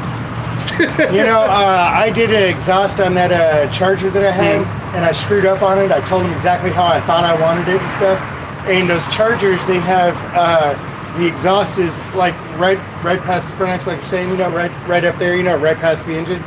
And in mid, they have a suitcase or whatever they call it. And then they also have in the back like a second set, which is, I guess, to help the flow get out or something, because it's so far from the exhaust. And so I had them put the whatchamacallit, I got Flowmasters, and I had them put it in the middle, and then he suggested that I should put cherry bombs on the back And I was like, nah, dude, I don't want to do that. I just want to do it like this. And so I had like lack of back pressure, or whatever you want to call it, to where it sounded horrible until you fucking laid into it. And then it sounded badass. But it was like when you were at low RPM, like really low RPM, it was like, it was good, and then it would be like, and then until you got into like higher, and then until it dropped a gear, and then it was like badass, and that sucked. And and I found out later it was, I guess that's why they had those extra ones on the back. That's why he tried to get me to put the cherry bombs on the back again, on top of that. And I should have done it, but I didn't. So yeah, this one. I just had to mash it everywhere I went, so you didn't hear that in between. This thing sounds so mean because the guy shaved a lot off the heads.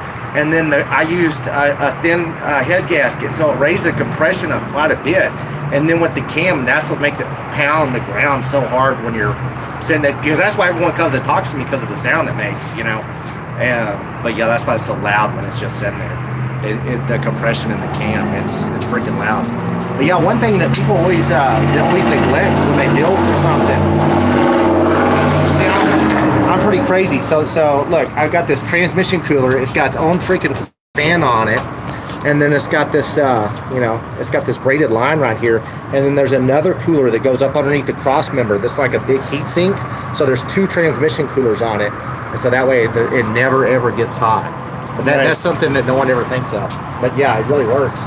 Because the first transmission that I had put in this, I had a guy at work build it, and I blew it up in like 2 weeks.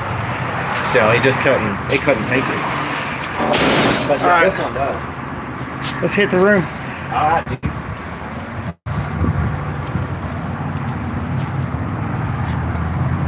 So I didn't have a chance to put away all the porn and sex toys. Okay. I wasn't expecting anybody, so just, hey, don't worry about them, okay?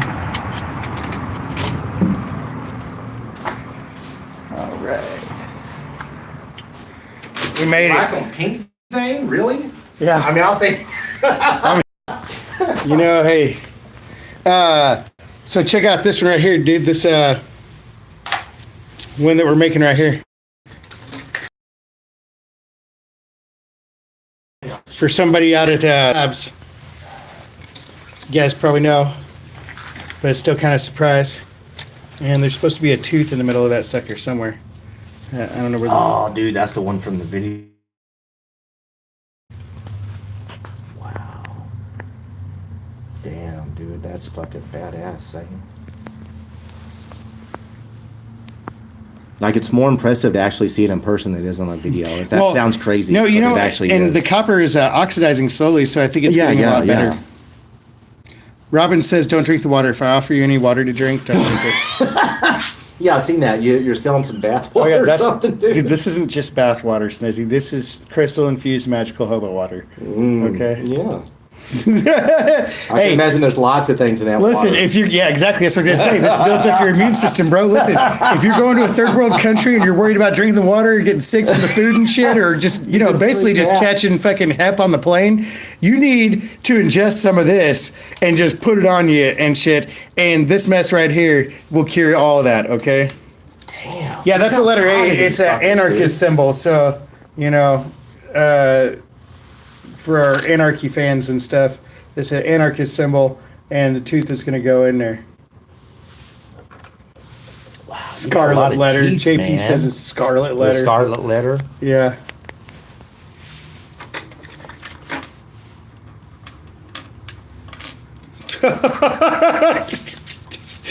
Damn, Joanne says, put it on your foot, Snizzy. Put on my foot, the A? No, the fucking bath. The bath water? Crystal magical hobo water. Shit, dude. Oh, God dang it. All right, here, let's... Rebecca, you're going to bed. What, dude? You can't stay up. You're getting too old. Drink some hobo water, dude. You need some hobo water, man. This will keep you up all night long. Dude, this is one that doesn't have the fucking... They don't have the top on, so, like, that's what's down inside of it? Yeah, that one, and you know what? That one right there, that's how... Damn, that's loud. Yeah, I guess so. That's like the marrow and stuff. That one right there, I'm going to use for one of the Maori clubs, so that'll just be one of the... It'll be inside wood, wrapped around like some kind of twine. And you know how they have those shark teeth clubs where they, they beat you all over the head with it? Man. Shark teeth. I mean, I just think that, That's like, legit. just imagine first 48, dude, having to figure out what the murder weapon is of a shark tooth Oh club. God. You know what I'm saying? Yeah, and so like you were saying, that's the real enamel on that. Yeah, man, and it's it perfect. feels it, yeah. Absolutely perfect. You can feel I it. mean, just look at this right here, dude. This tooth, this badass tooth, the one that's been bottom. That's what I got the silver for to do the wrap on Mm-hmm. this. Look at the shine on that enamel, dude. That's no polish, man. That's straight And out you of just the took ground. it out of the ground, washed it with a little bit of water, After and that's 15 it. million years, dude. 15 million years right there. Wow, man. Joanne, you know, dude, listen, I'm gonna tell you, okay. Here's the reason why hobo water is better than Bible oil. Because unlike the Bible oil, where they just went and bought it from some quack on the road that said, hey, fool, this is Bible oil, you need to try this shit. Y'all seen where this came from. Y'all seen the magic go down, okay? Y'all seen the crystal infusion and stuff. Y'all seen, well, hopefully you didn't see everything that went in there and stuff, but y'all seen what was going down for the magical hobo water. You're fixing all that drink stuff up, dude. What? Is he Snizzy's laughing at my kitchen. What's wrong with my kitchen, dog? I was just seeing where he mixed everything up at, man. Does that shit make you want to throw up looking at that or what? This fucking looks like some oatmeal and some. Yeah, I needed to, hey, the oatmeal, I should have shook it up a little bit better, you know? Mm-hmm. But, you want to, hey, Snizzy, you want a fucking pretzel? No, I'm cool right now. I got this gummy. He's like, I ain't eating no hobo food. Yeah, these pretzels I better. You're over here sprinkling bathwater on shit and stuff, and I don't know what's going on. Yeah, they're still in date too. So. Yeah. I didn't Yeah, these dumpster down come those, from dude. fucking. Yeah, dude, they came from fucking Pennsylvania too. I'm balling these that's where days. they're Well, supposed to be good. I'm a working man, dude. I bought this shit. Yeah, I don't really want to eat. Dude, if it's a day expired, it's in the trash. She's not gonna fucking touch it. I mean, one day, literally, one day, it's gone. It don't matter what it is either. One day, man. Yeah, I'd be killing it, huh? Dude, yeah, I mean, I give a little bit of a leeway there, I mean, it's not like everything's gonna go bad the day it says it does, Dude, you guys know that what is it? It's not B&D, it's LDW. We'll call him Little Dick Wigger. And y'all know that LDW was the first man in this stream, so he could mash that thumbs down and never left the room. I think it's hilarious.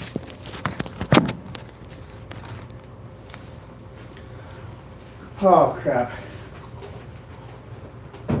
This is the list. Oh shit, so if you're on that list, you're fucked, huh? This is the list for the Oh my god!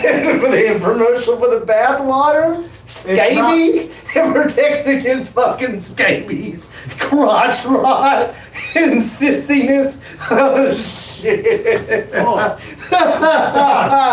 Snizzy gonna make me fall over laughing. Snizzy, you need to stop calling it bathwater, dog. It ain't bathwater, man. That's just crystal infused. Promotes homosexuality. Promotes homosexuality. Jesus Christ. Oh my God. Hey, I'm about to show the Mexicans something new. They always told me, dude. You're gonna be out there peddling that shit. That you need to put onions in your diet because it keeps you virile and shit, dude. I don't got that. You should tell them to snort it, man. That's what you need to do, is tell them to snort that shit. Like they get heroin where they put it in the water and down the nose and shit. Oh, God damn. Oh, man. So, all I know is this, guys. Somebody putting some crystal water on them, dude. I know that, dude. I do know that.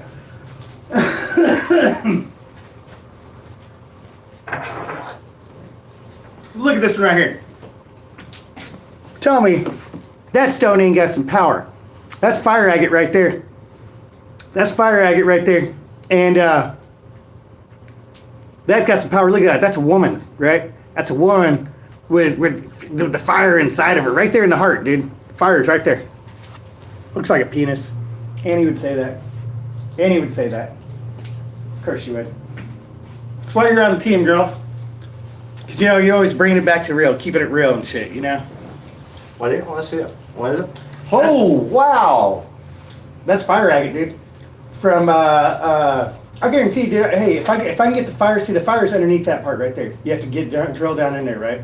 And it's right underneath there. So did you carve that? No, I didn't carve that. That's natural. That's no. Yeah, you carved that. I dude. found that. You like found that shit like that? Yeah, dude. That's what I'm saying. That's if I can get the fire to show on that, and then just make it as a woman with fire in her and stuff. That's a valuable piece right there. I just gotta.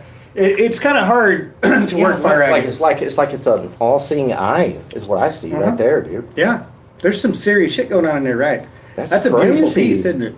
Yeah, and I thought you glued it at first. Like when you first handed it to me, like I thought it was a little dick fucking thing with it glued on a rock. That's what I They're thought. just over here gluing dicks to rocks. That's what I thought. And I started looking at it, and I'm like, Jesus Christ, this is badass. I mean, man, y'all see that shit? What? Like if you just kind of glanced at it from back here, it looks like a dick on a rock. But you see, if you get closer, you see how much faith everybody's got in me and shit here. I pull out some shit, say this has got some magic powers and shit. Everybody's like, "What you got? A dick on a rock?" I mean, oh man, damn man, that's cool. I mean, it's crazy that it made the lines like that. It's insane. It is, I mean, and that you found it too. You know, it's kind of like I don't know. Maybe you're drawn to this one or something, dude. For a specimen piece, that's absolutely amazing, right there. And like I say, you see where the fire is going to show right there. Just got to get down, dude.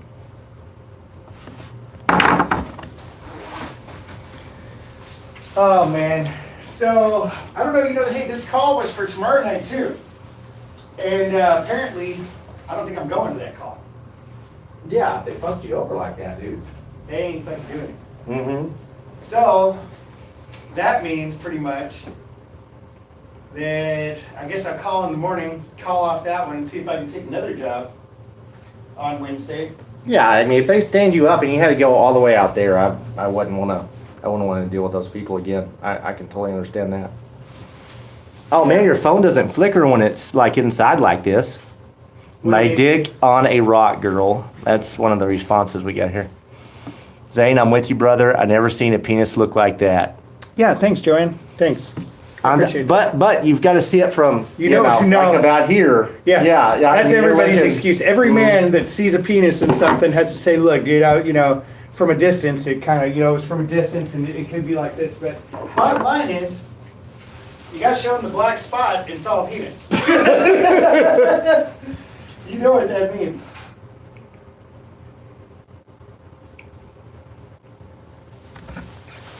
Man, you doing any coin hunting around here, man? I did. I went through a bunch of quarters. I'm looking for lulls. Mm-hmm. My buddy here in town, actually, that you met the other day, right? Mm-hmm. Yeah. He found his first W quarter in circulation. Mm-hmm. It's worth about $20. He got the very first one, the Lowell W. Mm-hmm. So it's worth about $20, and he was stoked, and that got him into coin hunting. So he's bought a whole bunch more quarters. So you guys definitely need to keep on the lookout for the fact that these Lowell quarters, they're out there in circulation. They put them out in circulation. It's the only place that you can get them, and that's the treasure hunt right now. So when you're going through your quarters, you can find one. He found his and his change. Didn't even go and buy quarters. You know, they put a total of 10 million out there. You know, so that's a lot. You got a pretty big chance. But they broke those up into 2 million each run, meaning that they're still rare.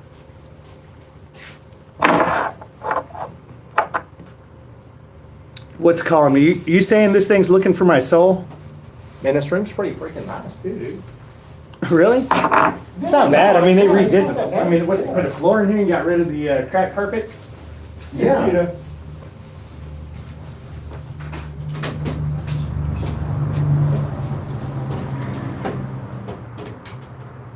What do you see? Snizzy did look. He's looking outside like somebody's getting to his truck.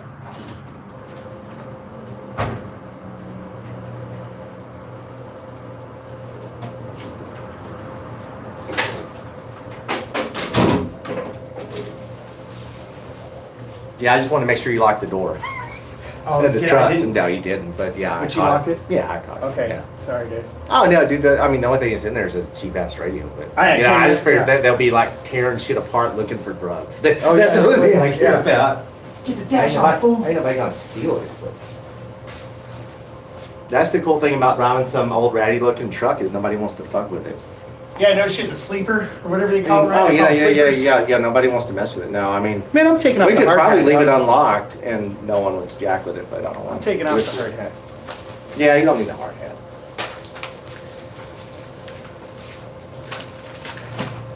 Oh damn! They even give you a DVD player too. No, Kara brought over the DVD Oh, player okay, for so kids. that. Oh shit, that's what I wanted to do. Damn it, I should have done it on the way back. I was gonna get a Joker. I've been wanting to do that. It's out at Redbox. Tomorrow, my okay. mission's gonna be to go get Joker and check it out at Redbox.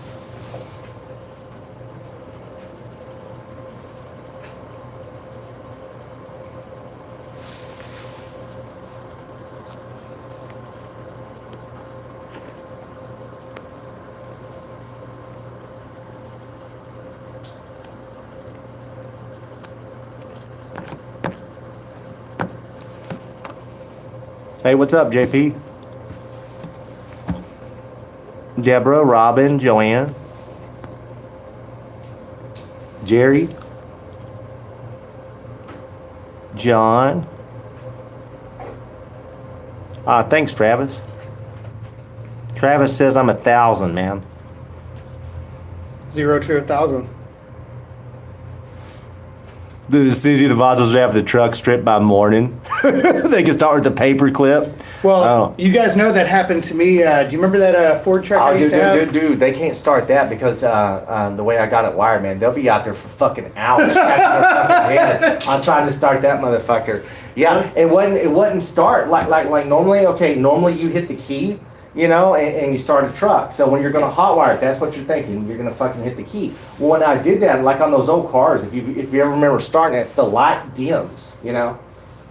Well, the fuel injection fucking hates that. Like it hates the dim because the volts going from like, you know, I don't know, 12.8 volts. Like when you were hitting the key, it was going down to like, I don't know, about 10, the high 10s, something like that when it was doing it. And the fuel injection don't like it. If it's not like, let's say, the high 11s and up on the voltage, if it doesn't like, it hates it. It'll fucking die. So it won't start that way. So yeah, dude, they'd be out there fucking with shit for hours because of the way it's fucking wired. Nice. Yeah, because it's gonna fuck with your head on how it's wired. Well, do you remember that Ford pickup that I used to have? I think you've seen it at the wedding when I was That there. diesel, the diesel Yeah, one? diesel. Oh, okay, yeah. Yeah, so, you know, I used to have, back when I had a trailer, I had this 40-foot trailer that I hauled around for work, and I had a 06 FX4 Lariat, and it was, you know, a great truck, man. It was, somebody used it for hot shotting, and had, you know, it still had the plastic in the back with 160,000 miles when I got it, you know, still had the plastic in the back floorboards. I mean, this truck was immaculate, you know, and it had the DOT package, so it had the headlight, strobes and all that kind of shit, and it was a badass truck. Well, one day, my buddy and I were going to take the kids out. I talked him into it. You know, he don't normally get out very much and was broke and shit. But I'm like, come on, do it for the kids. My kid ain't got no friends. Let's go out and let's go to It's Family Fun Entertainment, right? Remember It's? You know, it's like one of them, you know, the big game rooms and shit. So we go to It's Family Fun, go inside, and lock the door. Homegirl leaves her purse in the truck, which was really stupid. And come back and truck's gone. Okay, dude. Police next day they found that bitch at 6 o'clock the next morning, on fucking blocks with nothing left in that sucker. You know, engines left in there, but I mean they took everything from the wheels, seats. the seats, Now everything. this thing had the big ass range hand on the front that you could walk around on. You know, the big motherfucker had the big wrench hand front, wrench hand back, had a hide ball. You know, they took the fucking hide ball and all of the shit underneath, in between the bed. The bed was off that sucker when they towed it in. They took the bed off that sucker. Now they told me that because they were like, yeah, we're not going to find out who did this. They said that it was Mexico, cartel Mexico and shit, that they love these Ford trucks and they take the parts down there to Mexico and shit. Yeah, and they strip the fuck out of them about down here and then fucking take all that shit to Mexico. And, you know, that they got off that truck probably, you know, I mean, god dang, they probably got like $6,000 worth of parts and shit off that thing. And, I mean, they took the wheels, everything, you name it, dude. And I can't believe they took that Heidemann. But, and they were spending that chick's money on her card that was in the fucking truck 30 minutes after I parked. Across town, about 20 minutes. So they waited for us and like watched us go in there probably, you know, or just sitting there lurking in the parking lot. He was like, yeah, dude, they got the keys, they got everything, you know, the little fucking decoders or whatever. They got the whole shebang. And, you know, it's just fast as fuck. They're professional crews and stuff. And the thing that sucked about that was my insurance, the truck's totaled, basically, right? It's all just sitting there like parts and stuff, you know. And it was right at that borderline where they did not want to total it and stuff. And they were like, yeah, I mean, basically what they took was all aftermarket stuff, you know, on there. And so sorry, you know. And it was like, man, so I just let that slide. I was like, well, I'll tell you what, that's your fucking deal and shit. And they were like, yeah, we'll see you in court. And I'm like, find me. And so sure enough, once again, being Zane Green, I'm out of the system so fucking hard that they couldn't even serve me fucking paperwork to sue me for that shit, right? So when I went years later, when we got the van, not the van that I gave away at the Slabs, but a van that we had before that, we got in California. I told the guy straight up, I said, hey, look, bro, I've had a repo and shit, you know, we're at one of them second chance places anyway, tote the note and shit. And I said, I had a repo, and he's like, well, let's see it, just look it up. He was even like, he looks at me, he's like, man, you do not have anything to worry about.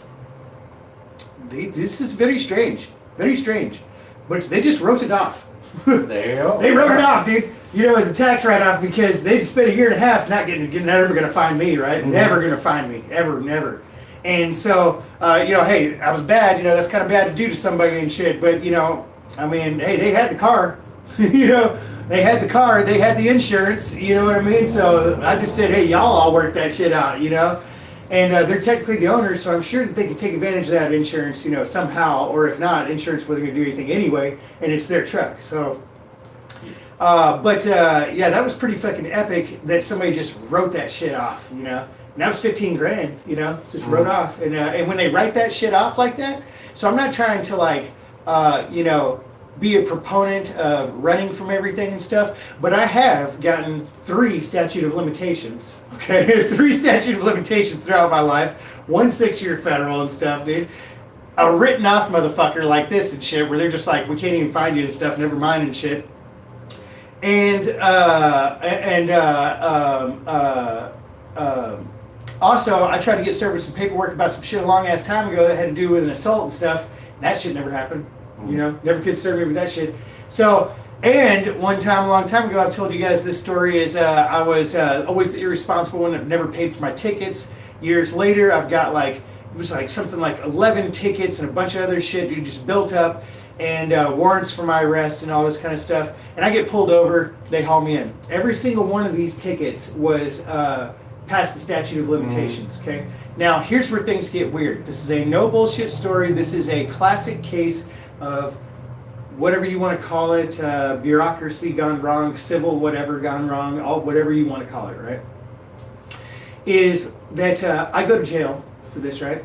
Now in Texas, or not in Texas, I should say, but in Tarrant County here at this jail, you get $100 a day per offense time served. Okay, if you stay in. So you know you got 10 tickets and they're all $200. You stay 2 days, pays for all your tickets, right? Not $2,000. So I sit there for time served because it takes 3 days just to process through you know, Tarrant County, and so I sit there and get all the time served, go to court, everything gets dismissed. I leave and I'm told go see the purser and stuff as you're leaving, the accounting and stuff. You know, they're got got to refund you for your you know fines and shit, right? So I go and I collect a check for all of those tickets. Because now the only thing that I can justify in my mind, because I'm not going to ask questions and be like, hey guys, this is, you know, I take the check and I leave, right? Is that maybe something was like, okay, time served, there is nothing here, you know, maybe it showed up in the system then, he's $3,000 in or whatever, you know, here, nothing's happening, give him his money back and go. So I got paid. I had a buddy of mine, I just saw this buddy the other day, he might be watching this video right now. I hadn't seen this buddy in years and years and years, right? You know, Amber would know him.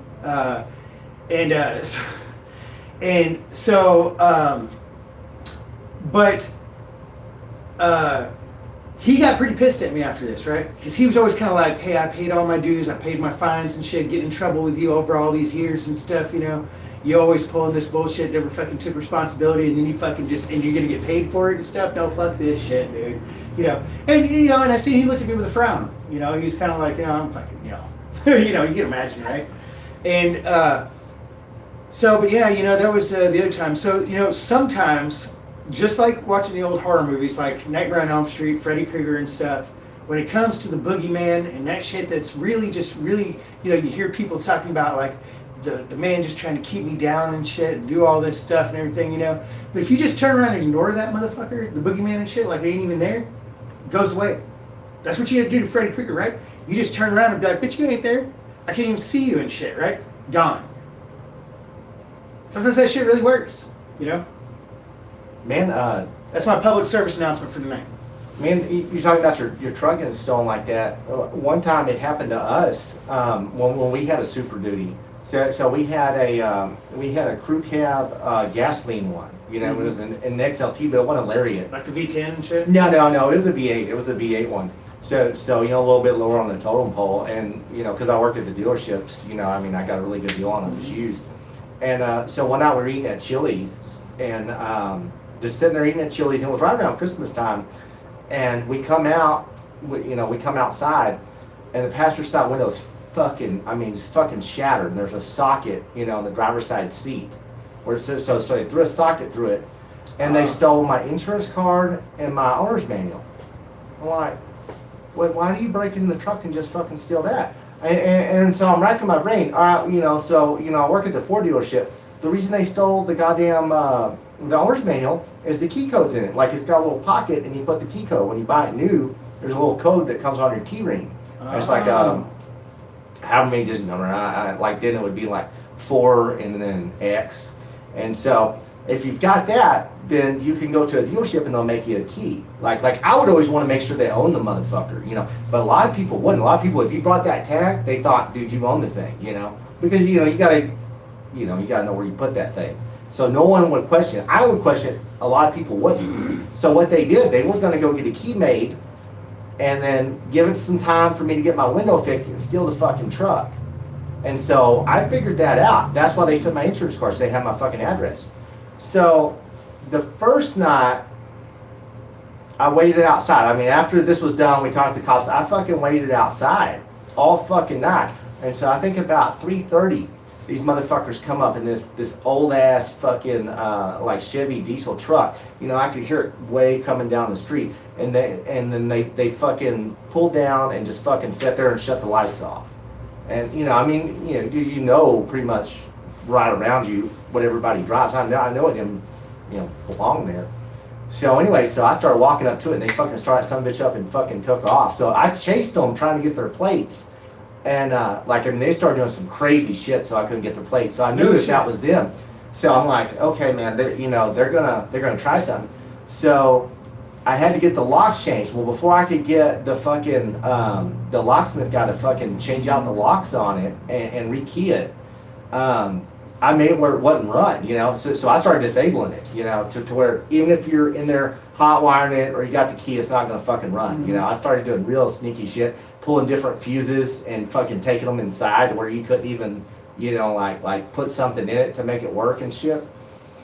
And so sure enough, I came out one morning to go to work, and my seat scooted all the way up, so someone really short had got in and tilted the wheel all the way down. Like, I couldn't fit in it like that. Thought they was out of there. Oh, dude, they thought they was out there, and the motherfucker wouldn't start, So That's they fucking hardcore, hauled dude. ass, dude.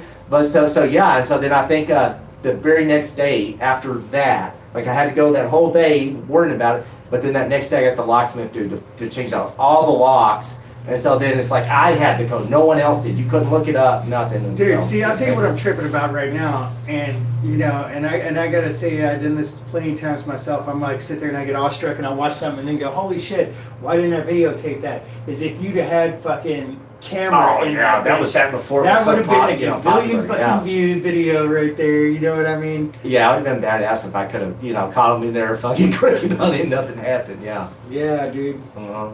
Little homie and shit, dude. Little Hawaiian, Mexican and shit, get up in there, do little midget and shit. Yeah. All, oh Yeah. shit, Holmes, let's get out of here. Yeah, I was disabling the starter, but then I was fucking shit up like I was crossing the fucking injector wiring and stuff to where if they did somehow figure out what I was doing or bring fuses with them, like, and I'd pull the computer fuse and stuff like that. So if they did figure that out, when they did start it, it was going to run like hammered shit with those injectors so fucked up the wiring and stuff on them. So basically like changing the firing order on it's what I was doing. And if your plug wires are all screwed up, something's not going to run. I mean, that didn't work that way, but essentially that's what I'm doing by changing the order of the injectors and stuff like that. So that's what I was doing. But yeah, when they had that night, I don't think that they went, that far. They just got in it and went and it didn't do nothing and was like, oh shit, and got out of there.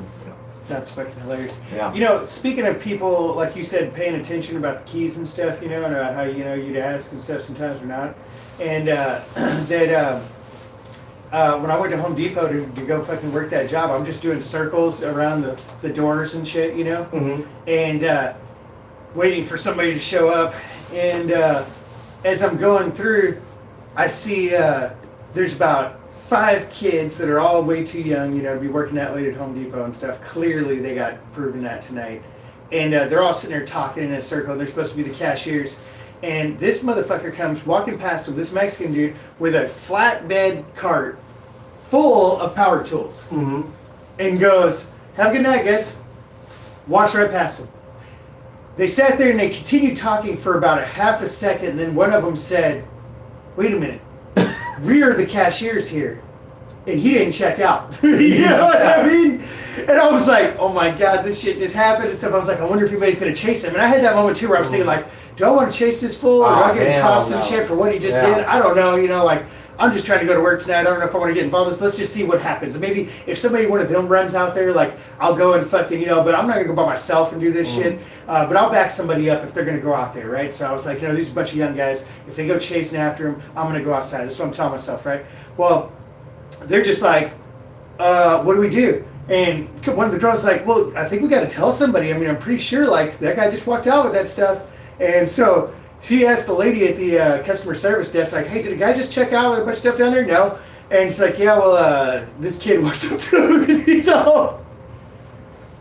I just watched a video today, about 12 minutes of what you call people dying inside. You ever watched those videos before? No. Well, it's like an ultimate letdown or something. Say, like, little kids, like, really happy to have their ice cream, get smacked out of their hand and stuff, and it's that look in their face afterwards, right? Dying inside, right? Okay. I got to see that in real life tonight, dude. Okay? Real life tonight, dude. I wish I'd have gotten this shit on video right here.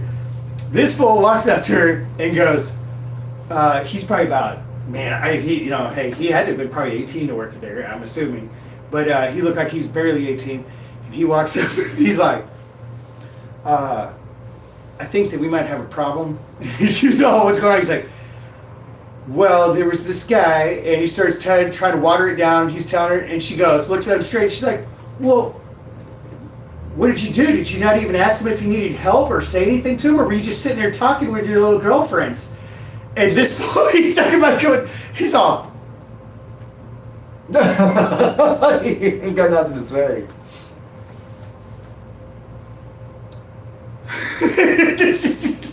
She's looking at, he's straight dying inside, fool.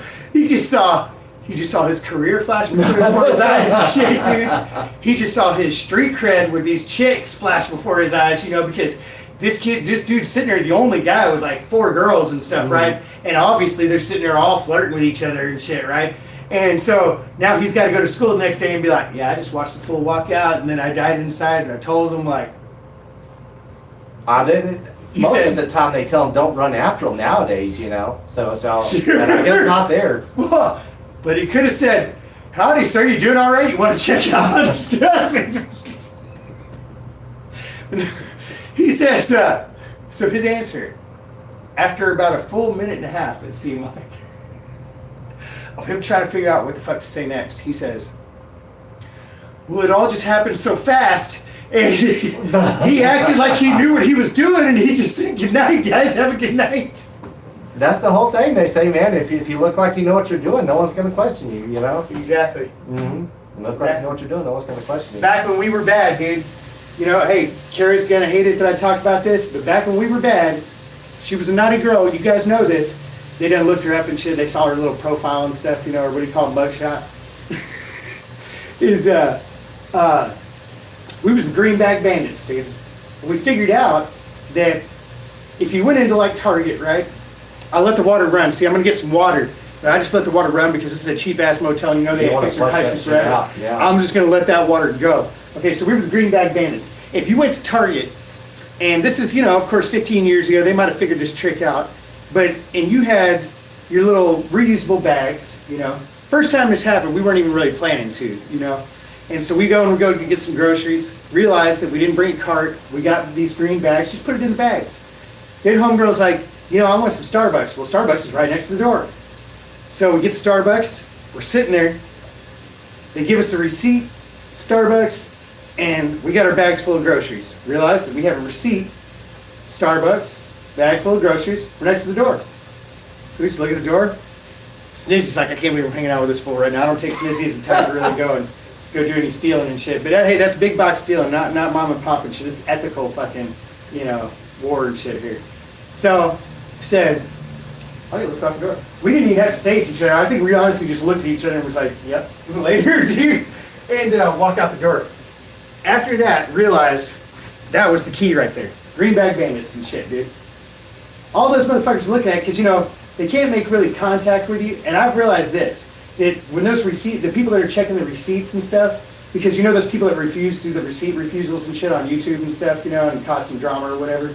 I'm kind of that way, but I've never filmed it, but I always say like, no, it's okay, thanks, you know, and just continue walking. I found that if you just walk with purpose, don't even make eye contact with them, that never once have they ever said anything other than like just so they, I guess they can save face and feel like they didn't just get completely punked right then, so they acknowledge you, know that, hey, we just acknowledge each other. They will always be like, well, have a good night. Man, you know? Man, that didn't happen to me. Me and my boy. So the day after Christmas, we went into Walmart, and you know, like everything's getting marked down, and so we're getting some stuff. So it was like one thing I needed, and then I see this like really cool, like LED flashlight, and I think it had a power bank, like it was a power bank flashlight combo fucking thing. And so it was in a bin that said $2.50. So I grabbed that thing. And so we go to the self-checkout, and like, it's so slow. Like, they're like, sorry, the credit card things aren't working, blah, blah, blah, you know. And so it took us forever. We check out, and so I'm going to check out, and I'm using my bank card and everything, my debit card or whatever. And like, I get done, I've got all my number in there, you know, all that stuff. Well, then it acts like I haven't paid for it. And I'm like, well, what's going on? Like, it just like hangs. And they had told me, hey, you know, it's going slow. And I'm thinking, well, maybe it's going slow. So I just stand there for a little bit.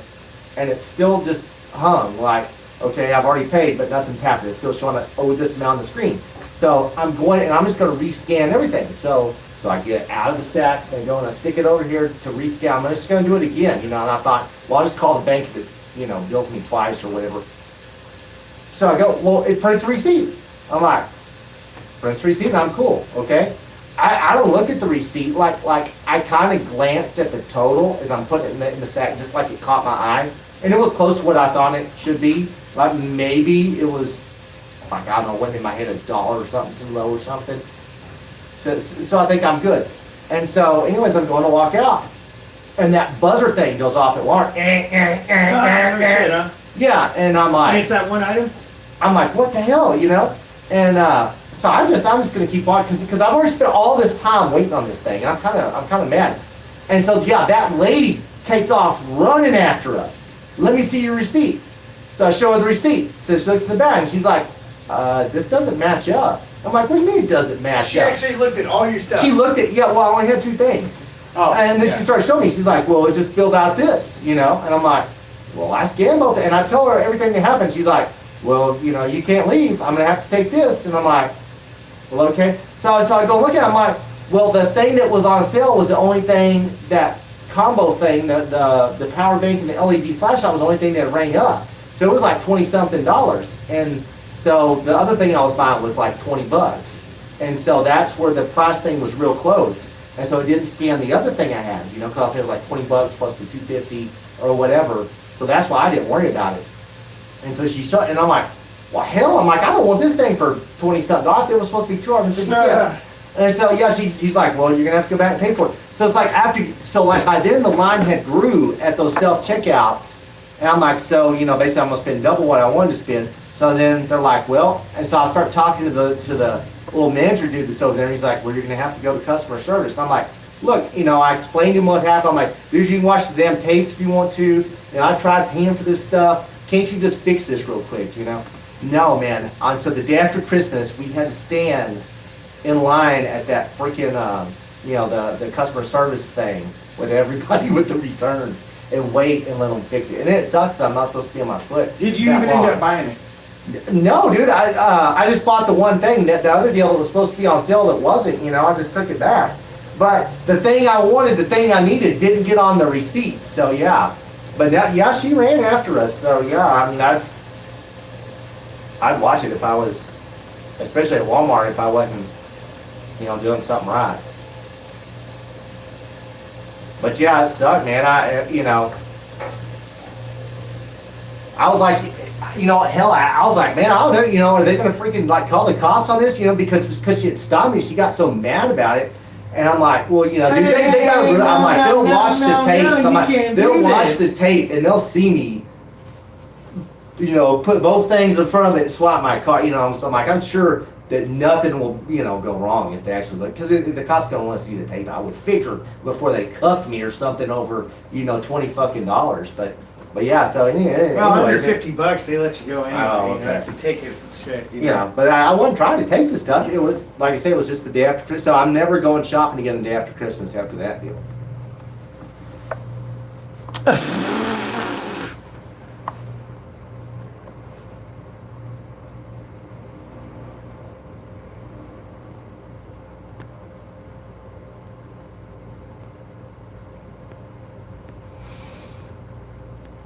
Well, how's the chat doing, Zane? Let's see what they're talking about. They ain't talking about none. We got Trollville showing up. Trollville? Yeah. People showing up just talking shit.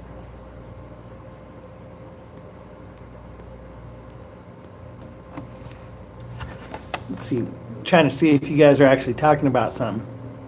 Everyone keeps talking about Cadillac Sam on here. It's like, why is everybody talking about Cadillac What is Sam? It's the weird, deal? dude. Whoever that is obsessed with him, you know? And that's so weird how people will just go into another chat and just continue to do that, because the thing that they're not realizing is that everybody that's there that's not part of their multiple personalities is weirded out by that, you know? It's just like, you know, but that's the cool thing about it. When you're dealing with mental illness like that, you know, they're going to play it out themselves. You know, everybody's going to see, like, they can't hide it and shit. That Jack in the Box come out that bitch and shit, you know, and everybody's just like, oh, that person's a fucking nutcase, you know, like, what's he trying to, like, we're going to listen to anything he has to say.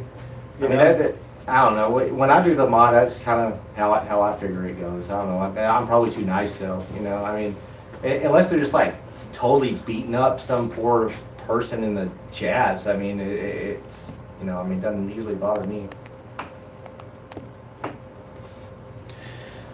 But, yeah, it's just, yeah, it's strange, you know, and it's always like that one person, you know, we all know who it is and stuff, you know, I mean, was it LDW? Yeah, Little Dick Wigger. LDW. And, you know, we all know, but I mean, it's just so weird, like, just gonna follow around, just like, gonna just talk about somebody, and so, you know, just like, saying weird stuff like that, like, who gives a fuck, dude? Nobody in there gives a fuck about what's going on, you know, there. You know, I don't think about who gives a damn dog. I don't even know what's, you know, I don't keep up on that shit.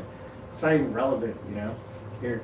But, Hey, it's gonna be weirdos, man. I mean, hey, the parking lot's full of them and shit, dude. I guess if you were to see one of these people in real life, you know, not all of you guys, but I'm saying a couple trolls and shit out there that like to have conversations with themselves, you could just look out this window and that's them in real life, right out here, you know, out that window, fucking doing all their business out there and shit, getting up fucking 6 o'clock in the morning, looking ragged out, dude, in high heels and a mini skirt. Some of them back in the day when I first started watching were freaking funny. Some of them used to make me spit stuff, and then would you too? You know, like I mean, you would laugh at some of the shit they would say. Some of the stuff's funny, and when it was classy and stuff, you know. Funny, that's what I say. You know, we miss old Charles and shit because you know he had like, I mean, he was actually funny and shit, you know, and you could laugh about that. But you know, God, these people, dude, not even funny, dude. Yes. It's just like, it's kind of like, I don't know what it is. It's kind of like, I guess if you had like roommates and you had like that really bad roommate and like he always like sets a really bad alarm for in the morning but doesn't wake up for it and it just goes off for like fucking, you know, 3 hours and shit, you know, and the whole house can hear it and stuff, dude, and it's just this fucking alarm that's not even meant for them, you know, and it just goes on and on and on and on and shit, you know. I imagine, you know, it's kind of like that, you know, it's just fucking like, all you have to do is just reach over and pop the button and shut that shit off. But you ain't going to, so, you know. And most of the time it seems like everybody's pretty cool, so. Oh, yeah. You know, most of the time, but I guess like you were talking the other day, I guess you got rid of the people you don't really want on there anyway, so. Yeah, they made a few accounts, you know, so it's going to be just a little process of going through and getting them again, you know. See, like, here we go again. Here's another one.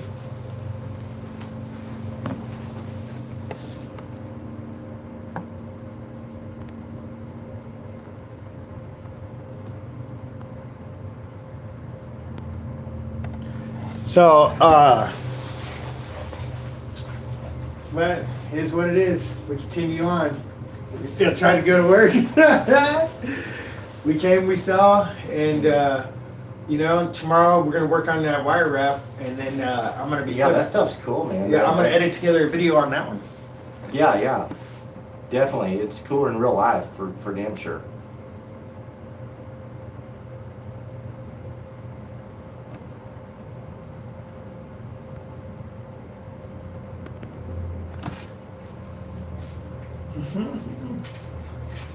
Oh man, listen, I'm telling you right now, the only thing to cure this kind of mental illness is crystal infused magical hobo water. Okay? Only thing I can suggest is probably a 1 to 100 mixture. Okay? That's 1 part hobo water, magical crystal hobo water, with 100 parts of Vaseline and jerk off with this shit. Listen to the next video and stuff, dude. God. Hey, I'm telling you, that's what they want to do and shit, dude. You know, what's his name? Evan. I know Evan, dude. Listen, I know Evan is gonna buy this shit and he's gonna jerk off with this shit. Okay, 101 mixture, 101 bet on that, dude. It's gonna happen. Hobo water. Yep. And it'll fix you. It'll make you feel loved. It'll give you some love.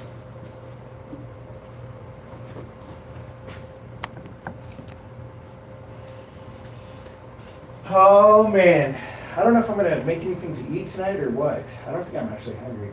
Look, I got the steak and potato soup. I got man, you got a lot of stuff over there. But yeah, it's cracking. Can you believe that every single bit of that food except for the Cheez-Its and the air freshener right there and then the big bottle was in my backpack too, and I was carrying all that shit around. I didn't even realize how much I had in there. You know, I keep stuffing shit in pockets and stuff, you know, and then I forget about those pockets.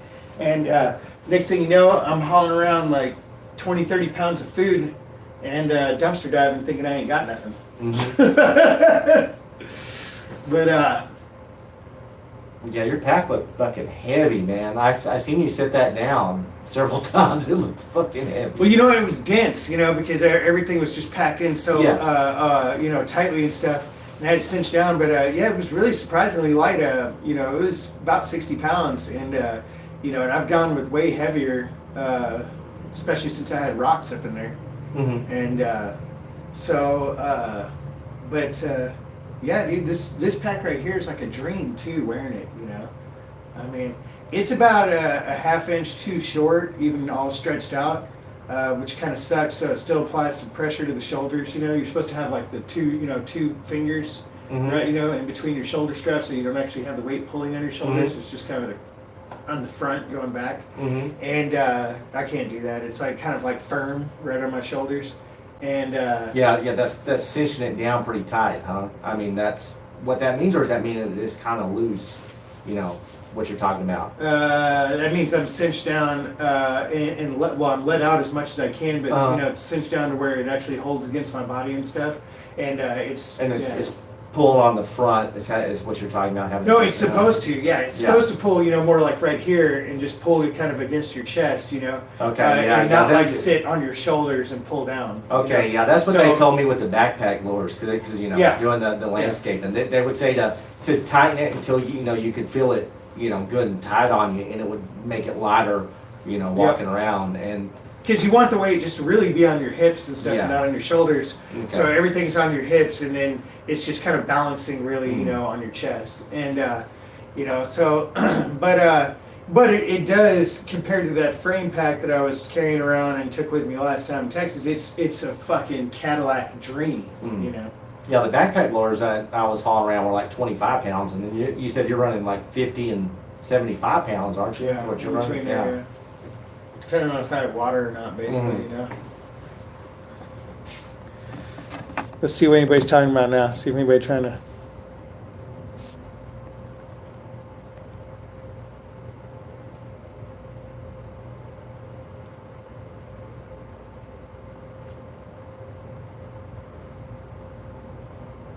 Oh Lord, what is going on? Oh yeah, man. I was going to ask you about that shark teeth place, man. My old lady was asking me about that, going to that shark tooth place. So we're gonna hit that up. Oh yeah, the one that's here. Yeah, the one's like hell up in yeah. Dude, what is Oklahoma that? or Like, something. well, right on the borderline. Yeah. Yeah. 82 up there. Is that? Let's see. What is that? That's probably about 50 minutes away, I think, to get there. Because it's 45, right, to get to the line, to get to the casino. Yeah, something like About that. an Yeah. hour, maybe. Mm-hmm. Yeah, Actually, so it's not that an hour. far. Yeah. Yeah. So it would take about an hour to get there. Mm-hmm. Snizzy found this place that's actually a new place that I didn't know anything about. Right down here, close to this area that has shark teeth. Now I looked it up, and it looks like there's a lot of fragments and stuff, Mhm. like that, and they're like a really deep black, tooth. Mm-hmm. But they seem to get a lot of them, of these fragments, So they're not like the highest quality teeth, but it seems like you can get a lot, and I bet the kids would love that, and that's gonna be Yeah. badass. But we're gonna have to take a sifter. We got to build one. Yeah, that's what she was saying. You said something about we got to build some kind of. I got it sift or all something. planned out and shit, okay? Mhm. Because we can't build no sissy sifter, and we got to build men sifters, and so. So we're gonna strap on some of those fucking weeder engines I got to the day. I mean, that's actually a really good idea. If it was like sand or something, this is gonna be like. It seemed from what I saw like gravelly. Well, no, all joking aside, I got them big, powerful blowers, dude. We could, if it's just I sand, know. we I'm could not blow, all yeah. joking, not aside. Yeah. Shit, I'm realizing that I know you Yeah. got some stuff. I'm trying to think. Well, what do you got, dude? Mhm. Like, we might be able to do something here. Mhm. But it seems like the go-to is sifting. Yeah. If we wanted to do something crazy, here's what would be the one. Okay, if we wanted to create something that was badass, that I've always thought about that would be perfect for this, is you want a self-vibrating sifter, classifier, Mhm.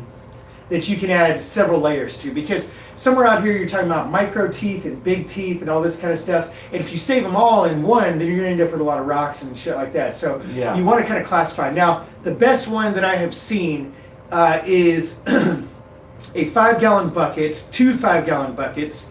The bottom one has a rotary, just like one with a little head on the end of it. There's a motor in the middle, a little, whatever, someone that can go fast. And then you put some weight on the end of a deal, and it makes it vibrate, just like a dry washer works, right? Mhm. And then you get your classifiers and stuff so that you can just throw that mess in there and just, you know, and comes down.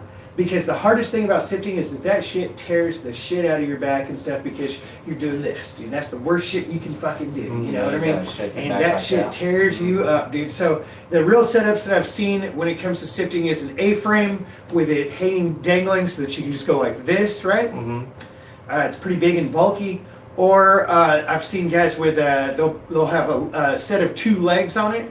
And those are hinged right in the middle, and they fold up, and then they just put those 2 legs down, and you know that takes a little more, shit to work with. But what they would do is they would put a little bit of bag inside the. This might be a good one. This is probably a good one actually, because I like the idea of shoveling right into something. Right? Is they would set it up like this, like a grizzly, and like a grizz, and have a little bit of bag inside the chicken wire. And then first you would just shovel into there, boom, boom, boom, hard enough to where, you know, the soft shit's going through.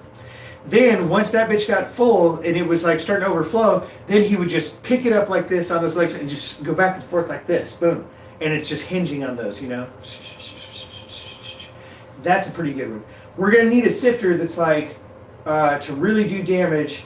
And I've built a bunch of them and been sifting a bunch, dude. And I think this is the way it's, you know, I'm like, hey, this is gospel's way it's got to go down. But this is what I've always dreamed of the way it's going down. Is that it's going to have to be like 2 foot by 3 foot.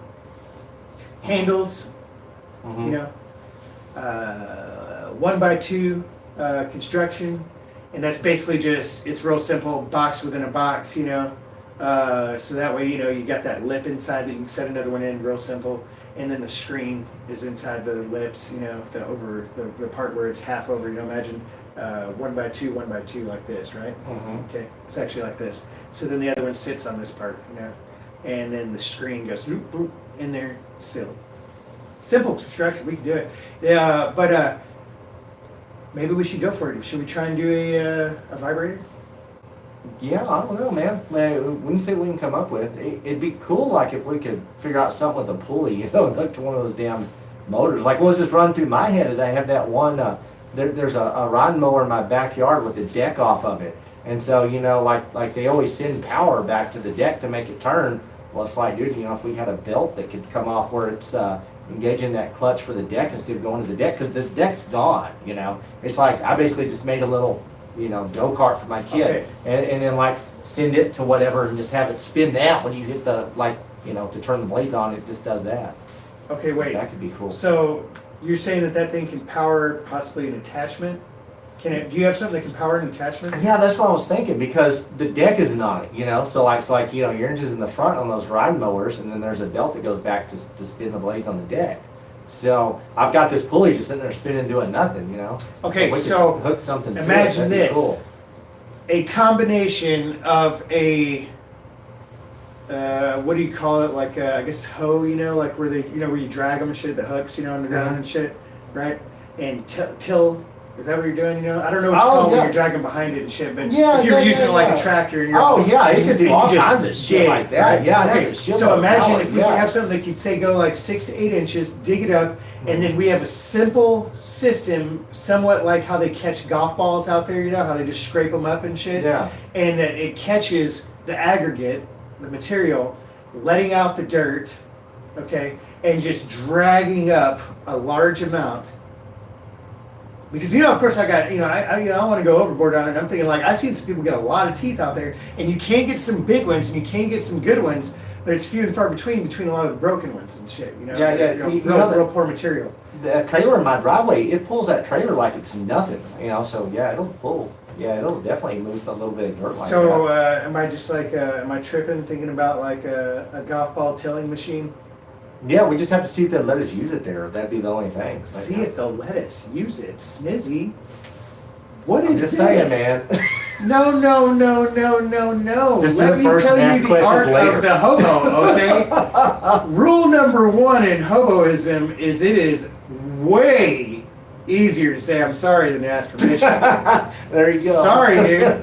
Listen, all we know is that the river is under a different Army Corps of Engineers fucking, you know, whatever jurisdiction, And that's a whole nother level that local cops can't even really mess with. And you could camp under, do all kinds of shit in the river and stuff like that. We didn't know nothing about that, and it's not even for commercial sale. Snizzy's like, well, I don't know, Zane, we better call and see if we can ask permission and shit. You know? No, listen. Yeah, make some cool videos for everybody, though. I'm sure it would. We could come out with like 3 or 4 videos out of that. Yeah, at least Hell yeah, dude. Making the deal, tilling up ground, public ground, harvesting fossils. Because man, did you see some of those? I'm sure did you go in a rabbit hole a little bit? Did you see some of those hauls that people said they got in a day? Yeah, it looked cool. God. It's crazy. Yeah, we have tried out. Yeah, we need to get like 4 times that many. Oh yeah, man, I wish I could go to California and get some of those things, man. Those are badass, dude. So yeah, definitely. You know, this is a hell of a lot easier than going to California. Well, I think that these fossils here, these ones, and clearly you see from the blackness in them, is from this is oil-rich area, and that the mineral makeup here, much like Florida, is it was boggy, you know, back then, and kind of like a. Almost, I don't know. I think it was more like a tropical, subtropical swamp, and so that's why it's so rich in oil and all the shale and everything else. You know, is because in fossils, you know, that helps make fossils and all that kind of stuff, fossil fuel.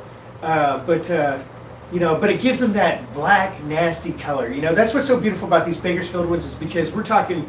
You know, heavy metal, gold mineral, and all that kind of stuff in there. And, you know, there's literally gold mineral in these teeth, you know, in the molecular level and stuff, because every mineral that's around there, and it's a major gold area right there, it's in the sand and everything, has gone into this for millions of years. That's you know? cool. And that's just like what we were saying about how, like, blowing glass, you know, they use, like, silver and gold and stuff to get that really beautiful color and that, you know, craziness.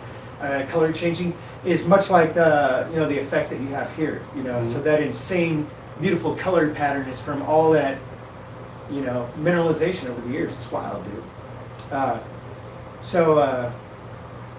But we can get quantity over quality.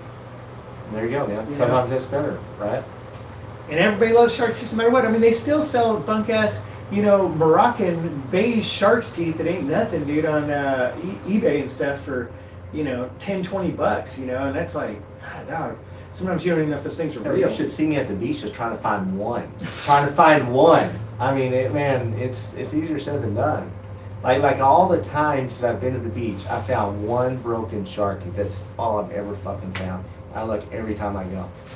But I mean, I'm going to the prime, you know, places. It's just wherever. Okay, do you want the key secret? What's the secret, man? Okay, the key secret is this: geology and geological maps, right? Well, yeah, you're putting study into it. I'm just like an idiot going to the beach fucking sure, digging. but you know, you're pretty savvy online, and it would take you a couple minutes and stuff. And so now you'll know next time, and we'll see. You know, we'll see this actually. We'll learn. You know, because I'm going to go in the rabbit hole. I'm going to learn what this actual formation is in the geology. You know, where these shark's teeth are, how old they are, and all that kind of stuff. But everywhere is documented for geological maps. So all you have to do is just put in the city geological map, and you're going to find it, right? Then it'll tell you the layers and where they're exposed around town.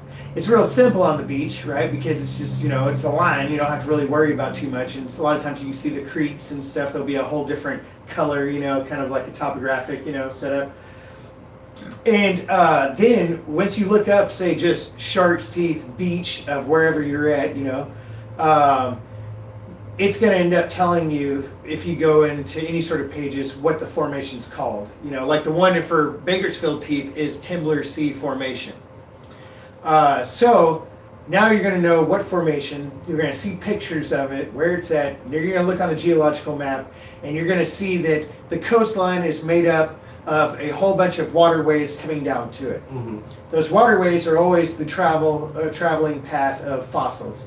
Whatever geology those waterways are passing through is what's going to bring those fossils out, in which they will come out and be deposited in an alluvial fan, right, which spreads out, you know, just like at the bottom of any valley or mountain everywhere, you know, in the entire world, is going to have an alluvial fan, which is a sedimentary deposit, and whatever is up in that watershed that's come down, you know, from there is going to be there. And so when you're walking the beach, you could be like 30 yards or something from the beginning of this major alluvial fan that just went through this prehistoric,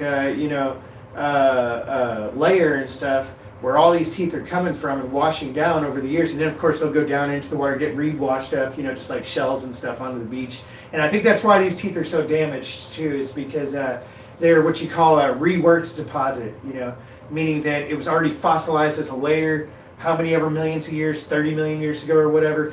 Then it suffered another major geological event, whether it was volcanic, or what do you call it, tectonic, and or something like that, right? And the ground got reworked, meshed up again, and thrown. And I'm going to assume that that's why these teeth are, in the condition that they're in. It's probably a reworked deposit, like that.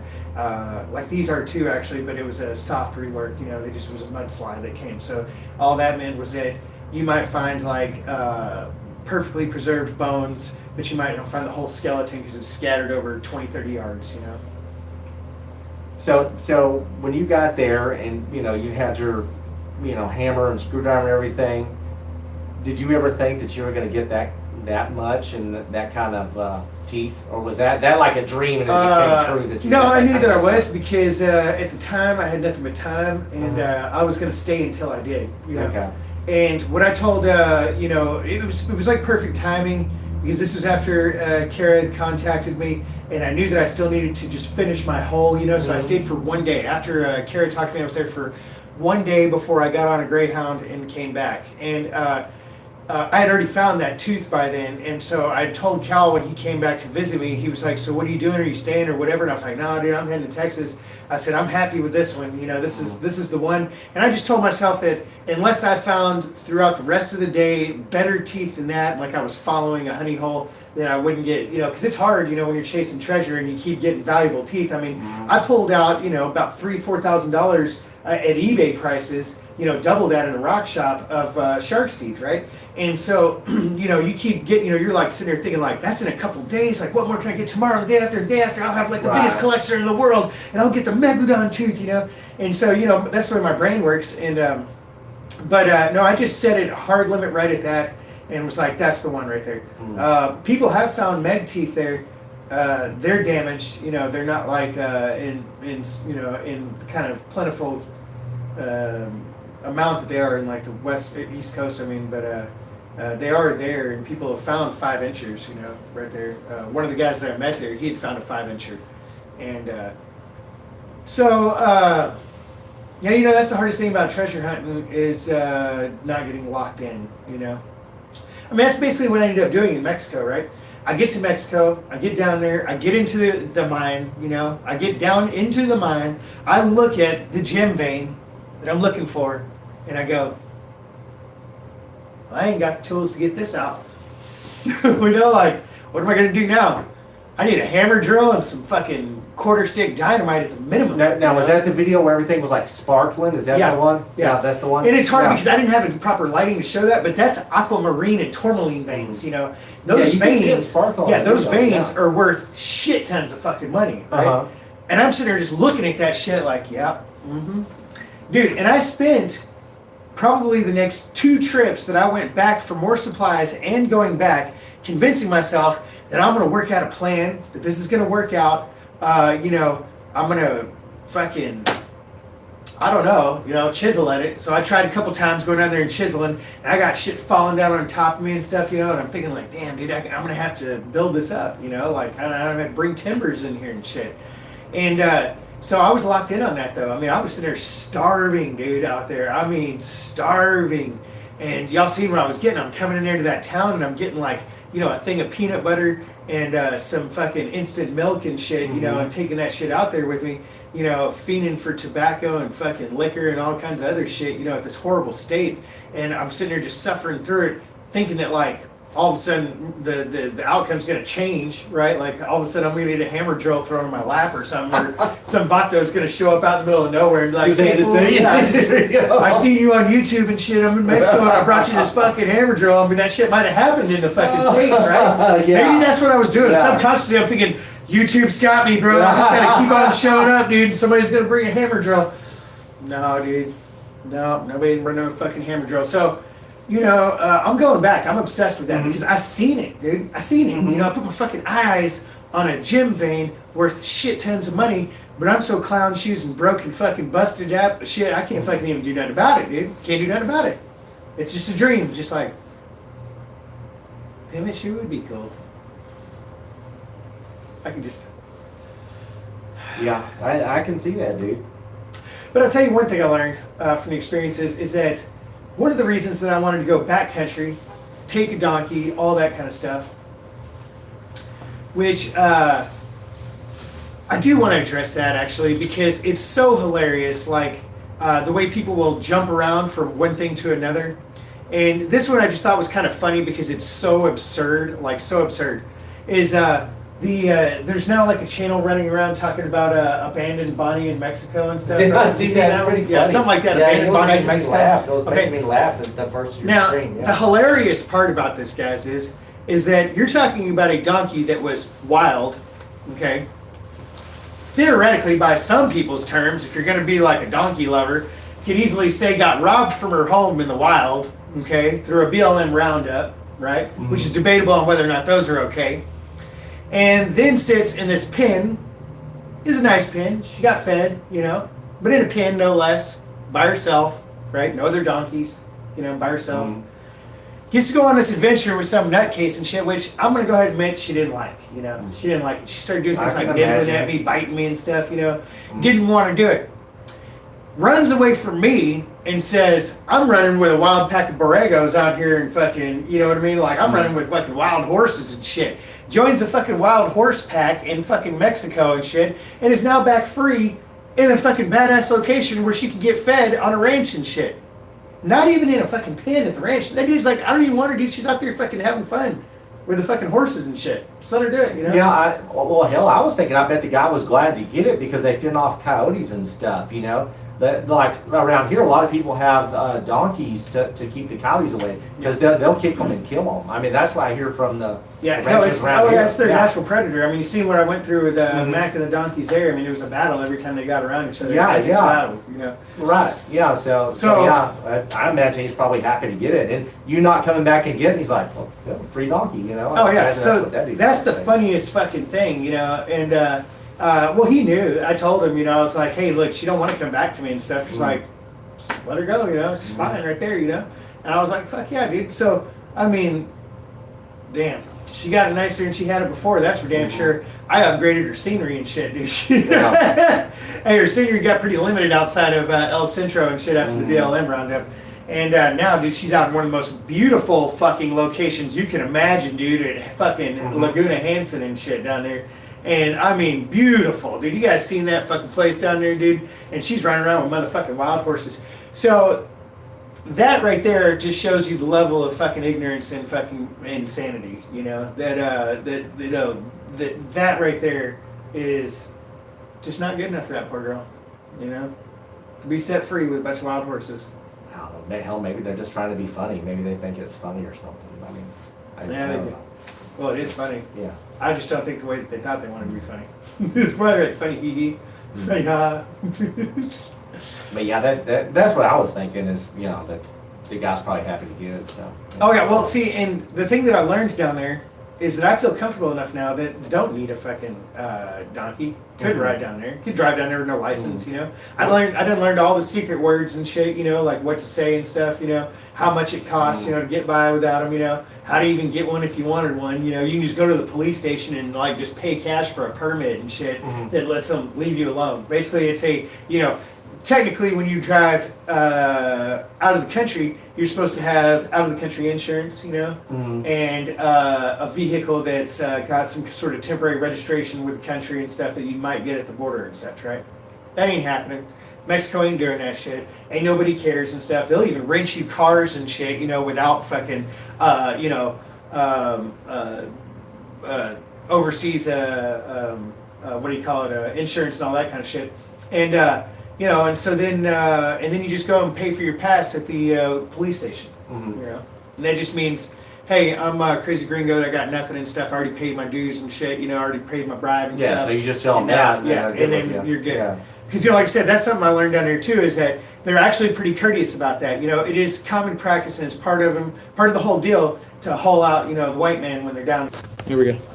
Oh, okay. So it's part of the practice to haul out the white man while you're in Mexico. And, and it's whatever you want to call it. You just let it go, let it slide and do it, right? But they will actually give you a receipt. So say that this is how the program goes, right? You're driving down the road, they see white man and shit. They're like, pull that fucker over and shit. You're driving a nice ride and stuff. You got no insurance, you got no fucking Mexican license, you ain't got nothing and shit. And maybe you ain't got a passport, maybe you don't even have a driver's license, right? They come over and they start telling you what's going to happen and shit. It's going to be pretty bad and stuff, it's going to, might have to go to jail over this and stuff. You don't want to do that and everything, And that's how they lay it on you like that, and they just hope that you'll just... And so then they'll tell you some sort of exorbitant fee, and, just to test you, right? So that's always a test, the first one. You definitely turn that down. You don't ever fucking... They're going to threaten you with a jail and everything, and they might tell you they might fish for $100 to $500 and shit, right? And that's what it's, all these things, and you can just pay it right now and shit, right? And we can pay our tickets right here, but it's for all these infractions, right? And then you just be like, no, hell no, and shit. I'm not doing none of that and stuff. Like, you just straight call their bluff and be like, oh, that's bullshit, dude.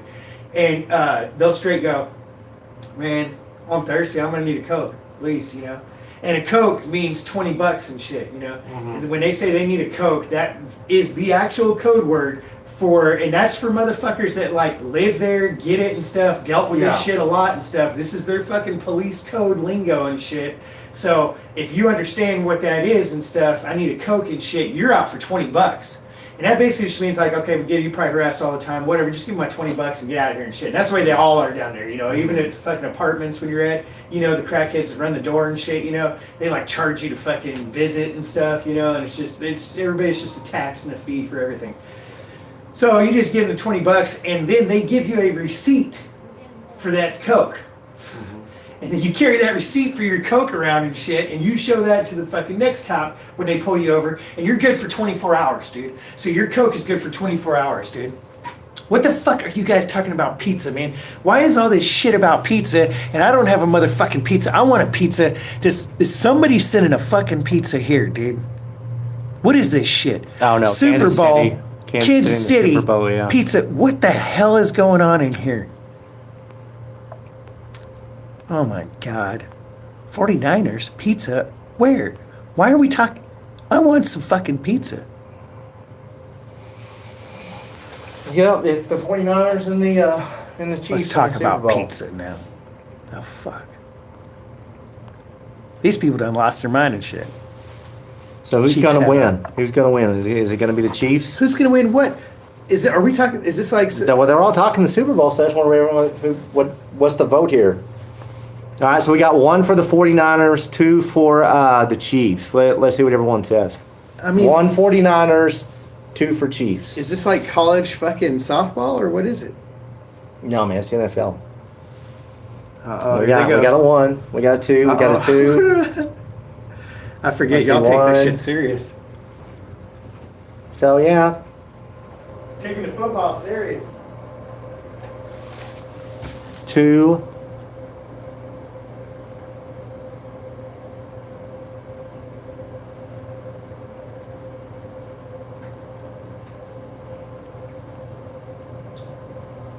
We got pizza in 1. We got 3 pizzas. I guess that's a 3. Joanny B says 3 pizzas. Chiefs. Yeah, I think the game's going to be a toss-up, honestly. That's me, though. I think the game's going to be a toss-up. It could go either way. God damn, that phone's way down there. So I got the Vikings hat on, but they got their ass kicked. Yeah, my team got their ass kicked. So. Well, who won the vote? Man, it's been about half and half. So that's about what I think. I think the game could go either way. So yeah, it's about half and half. Man, I don't think that couldn't call a winner.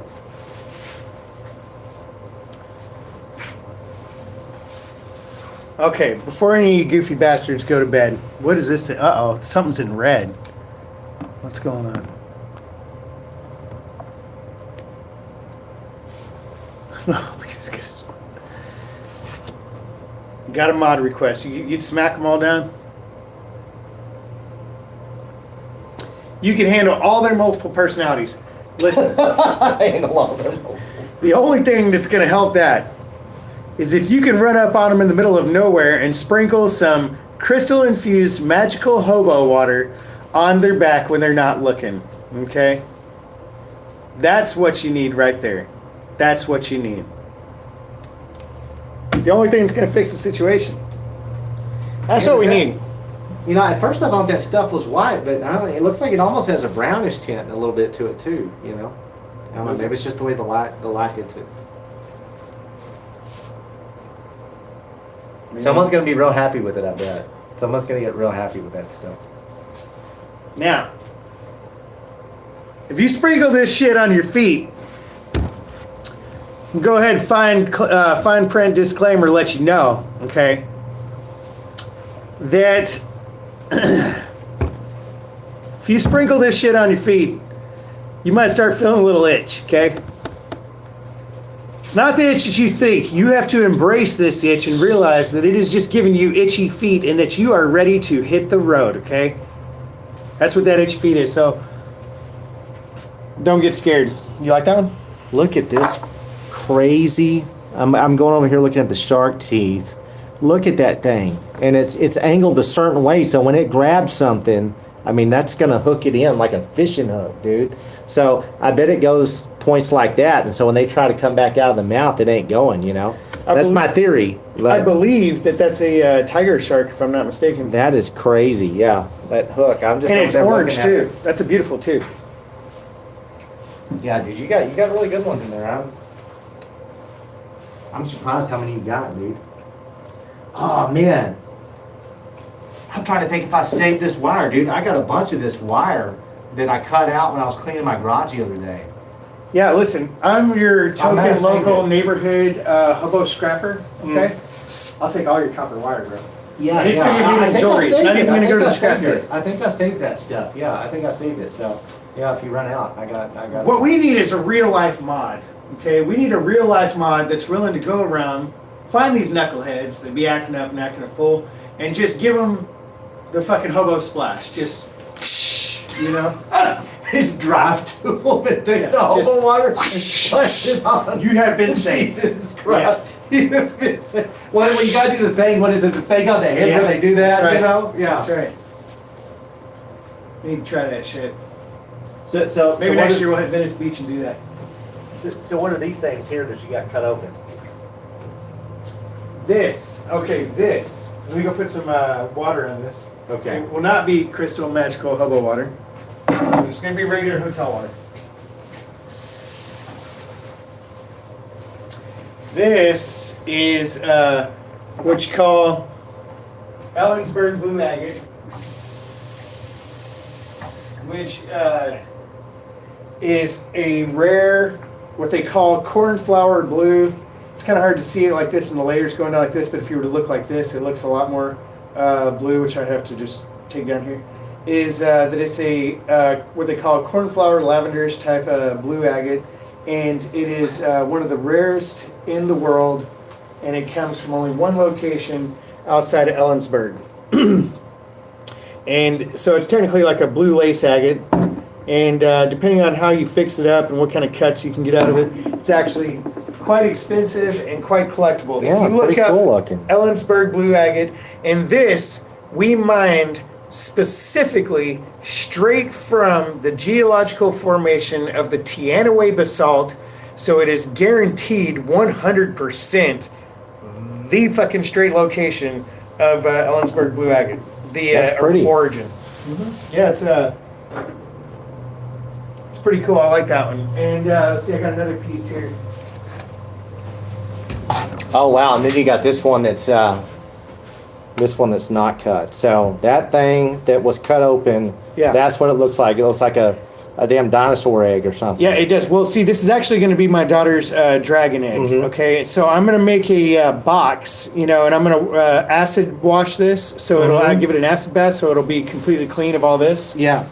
I'm going to put it inside of a box, right? Because these things are. Let me see if I can show you this.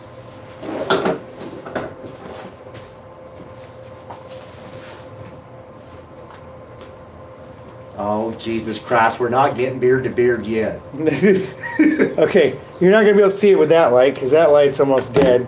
You got your phone light on? Yeah, I got my Yeah, let me see the phone light real quick. And here we go. We're getting dark and we're getting down with it. Okay, yeah, let me see the phone light. So, of course, in agate, you know, as you can see there. I'm worth more than $5 thing. Oh, wow. That's fucking cool, dude. So you can see inside of that thing. That's badass. Yeah, I'm trying to see how we can show that. They can see where it's not covered. Let's see. I can't do it properly. It came through a couple of times, man. I think they can get the idea. Yeah. Yeah, it looks cool as fuck in real life. Yeah, so imagine you acid wash the rest of that off, the whole thing will glow, right? Yeah, yeah. Okay, here's your deal back. Now, so we're going to clean this up. I'm going to go to Michael's, get a little treasure chest box. We're going to do crushed velvet layer inside that sucker, paint it up, jewel tones, put some jewels, you know, some bedazzled jewels on that son of a gun, and this is going to be a dragon egg. Wow. For her. It's going to be my gift for her from the road. That's cool, man. So I'm excited about that one. And it's actually quite rare and quite expensive because it, you know, you can see actually from the color of it that it's got some good blue in it. You know, you see how it's got on the outside, it's kind of got that tint, purplish tint to it. That's the telltale sign that it's got good color in it. Bedazzled, baby. So that's next on the list. I thought that I had another. I done lost it somewhere. Here's a picture. This is one of the things that when we took the kids out that we found. You know, it's right there holding in my hand. What do you call that little creature, Zane, that we found? The ones that's like that. Sea urchin. The little sea urchin things. And that's a badass one right there. Yeah, and so yeah, we want to do a necklace out of that one. That's a little small one that we found, and so we found quite a few of those when we went fossil hunting. I've been trying to think about which one you'd have to do for that because it's going to be hard not to cover up the deal. Yeah. And I was thinking a wire weave wrap that goes around it, you know, so it's like it's thick and then can kind of mold to the edges, you know. Yeah. And just go around it, you know, around the outside so you can see the whole inside. Yeah, that's the one we got small enough to do it with. Guys, I want to show you guys another rarity. This is actually, out of all the stuff we brought back, probably one of the best treasures from Alaska. Okay? And this is a pudding stone. Some of you guys tell me, is anybody in here comment if you know what pudding stone is? Okay? The pudding stone that you're thinking of probably is from the one from one of the Great Lakes. I forget which one it is, but it only comes from one location in basically the U.S. Okay, the lower 48, and that's where it comes from. All right, now this does no justice because you can't see the light on this, but this is a green stone.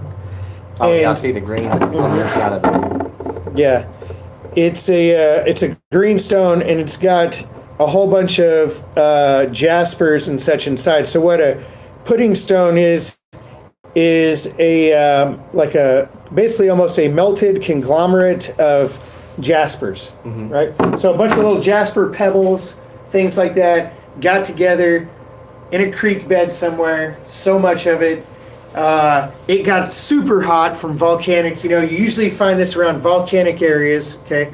That area in Lake Superior is super volcanic. That's where they get all those badass Lake Superior agates and stuff, okay?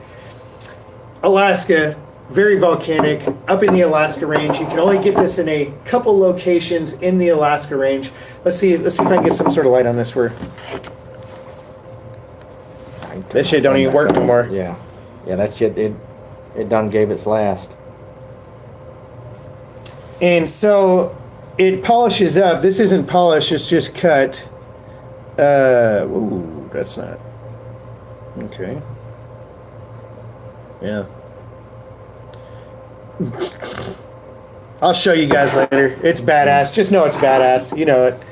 And so it got heated up so much that all the jaspers melted together into a pudding mixture, which you can kind of see on the outside. You know, it almost looks kind of like extraterrestrial, like almost kind of like lizard skin. But the combination of colors inside is everything from red, pink, orange, brown. You know, there's like some purple looking stuff, and it's mostly anyway. This is Alaska pudding stone right here. Very, very rare stone. We're lucky to find out one. We found that one in Crete. Now I had read that it was in this part of the Alaska range. Mm-hmm. We weren't looking for pudding stone when we got there, and honestly didn't know that that's what it was when we first got it. I thought it was just some kind of either rhyolite or jasper or something like that, you know. And I was looking for one they have up there, which they call a. It's like, you know, it could be like skin or something like that. So scaly, and I thought that's what this was at first, you know. But amazing find right there. Let me see if I got something else for you to show you.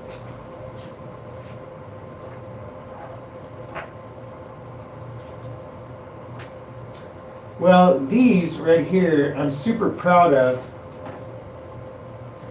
These are petrified wood, but take a look at the detail in this, on that piece right there. Oh wow, that's like the burl part of the wood, isn't it? Well, that's close to a knuckle of a root, most likely. Yeah, that's where you get the burl, like burl wood. That's where you get the burl wood from. Yeah. And these are agate and opalized. This one right here is opal. I think this is opal too. This is this is a combination of opal and agate. Check this out. These are small little pieces of petrified wood. Now it's hard to do any justice through the camera of what you're seeing here, but these were dug directly out of a layer that was perfectly preserved. It was 12 feet down. That was perfectly preserved. And now we had hundreds of pounds of this stuff, all the way up to big stumps. You know, we did a major excavation, but you know, I just took what I could fit in my backpack and wasn't too heavy. And I was really intrigued by these kind of pieces because when you go petrified wood hunting, most people find their petrified wood in a creek, right? Mm-hmm. Very rarely do you get your petrified wood at the source where it hasn't been weathered. This was completely preserved since day one. I got pieces of wood out of there that still had splinters that you could just pick off with your fingers and stuff, right? Splinters that were petrified. Okay? Wow. This wood is perfectly preserved and in the smallest of delicate little what you call limb casts. And that makes them, they're very hard to find in this kind of perfectly preserved condition outside of, you know, once they make creek beds and all that kind of stuff, you know. They just get pretty much decimated down into what you might find as a rock that you think is jasper. And, you know, and they're gem quality on the inside. They're agate and opal. So these are going to be some sort of maybe pendant. I was thinking that I would cut it across in the middle like this and then polish the whole side. Yeah, that would look sweet if you cut it like that. Because if you do cut it like that, you see all the grain. Right. You know? And that's pretty cool. But that's pretty neat. This is another little piece. I don't even know why I took off of this one, but I think it was just in my bag. But because it's really kind of crappy. But anyway, you know what? I'm not gonna lie. Like every time, dude, I'm thirsty. Man. I look at those bottles of water and I think about drinking one. Jesus and Christ! I know, but don't drink that. Luckily, it's so freaking dark. You know that.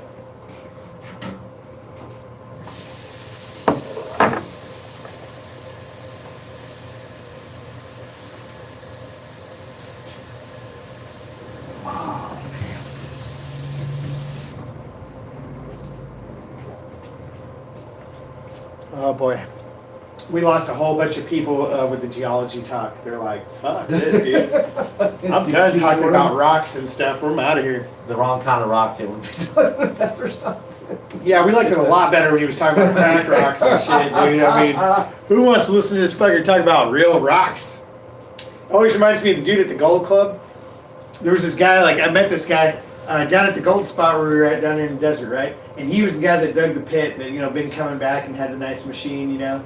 And he's just hardcore gold miner. He don't fucking mess with no rocks and shit. And he was at this. They were having like a raffle and shit at the rock club. So he's there. He's just walking around all like, I'm a coal miner and shit, right? And he's looking around all this stuff, and he couldn't help himself. He's walking around like, you don't collect no rocks. I just get gold. Like the motherfucker, I will never forget that motherfucker saying that, dude. I don't collect no rocks and shit, no pretty rocks. I just get gold. Oh man, but I like them pretty rocks. Man, one of my dad's friends, he like retired up there in Alaska, and he decided to fly back here and visit or whatever. And where he was, he said the damn theft was so bad, like the theft. He said in his like his shed, which I mean he doesn't really have, like he kind of built his own little house. And he's out there with generators and stuff like that. He's out in the, he wanted to be out in the wilderness, you know. But anyways, in his shed, he fucking walled in his truck before he left to come back here and visit. You know, I don't know if you run into anything like that when you're in Alaska, if it was. No way, that's actually really surprising. I mean, like, because for one, when you're in small communities like that, it doesn't take long to figure out who that person is, you know, for if it's continuing. And so, here's one thing that I can tell you is that when you're looking for land in Alaska, this might be one of the issues that he ran into. When you're looking for land up in Alaska, you're going to run into a couple things. And that is either the homeboy hookup or you like live there and stuff, because the locals are gonna be pretty protective and shit. You know, they're not gonna just be like, yeah, move my backyard and shit. You know, somebody that I don't know from California, and you know, really they kind of hate, you know, people from California or transplants and shit, right?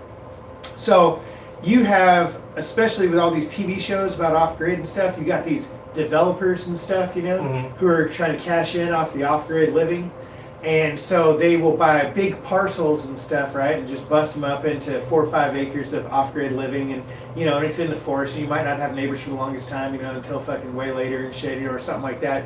But what that opens up the doors to, because when they do that with that kind of land deal, is you'll see like those places like BillyLand.com and stuff, you know, is that they will, because they know that these transplants might not make it through the first winter, you know, or might make it 2 seasons and they're out. So they'll get $2,000-$3,000 down from them and shit. No credit check, fucking, you know, $300 a month after that and stuff, you know. And then, you know, sorry it didn't work out, but you built a $4,000 cabin, thanks and shit, you know, see you later and stuff, you know.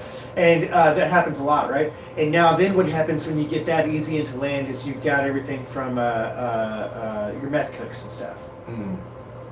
Yeah, maybe. Or, you know, pot growers too. Like pot growers, yeah. but meth cooks and shit. And I'm not saying that like, oh, well, he's in a meth fucking society and shit, but that is a common thing that comes along with affordable land. You know, anywhere you're in the entire country, cheap, affordable land, yeah, if it's cheap, yeah. There's meth cooks there. That's a fucking fact. Maybe you that's know? And when you're in one of those kind of communities, then it's fucking, there is crime and shit like that happens and stuff because you're outnumbered. You know, you are in that kind of community, and that's the only way that shit flies in fucking Alaska and shit because, you know, they look at fucking theft. They're the old school, you know, thought like theft is punishable by death and shit, you know, and it's a big time fucking carry and all that kind of stuff. So you're in the wrong motherfucking neighborhood if you gotta fucking build a wall around your fucking. Yeah, I was laughing at him when he said he took the door down and fucking just walled that motherfucker. Dude, that fool needs to sell that shit to another meth head and shit. And fucking get out of there.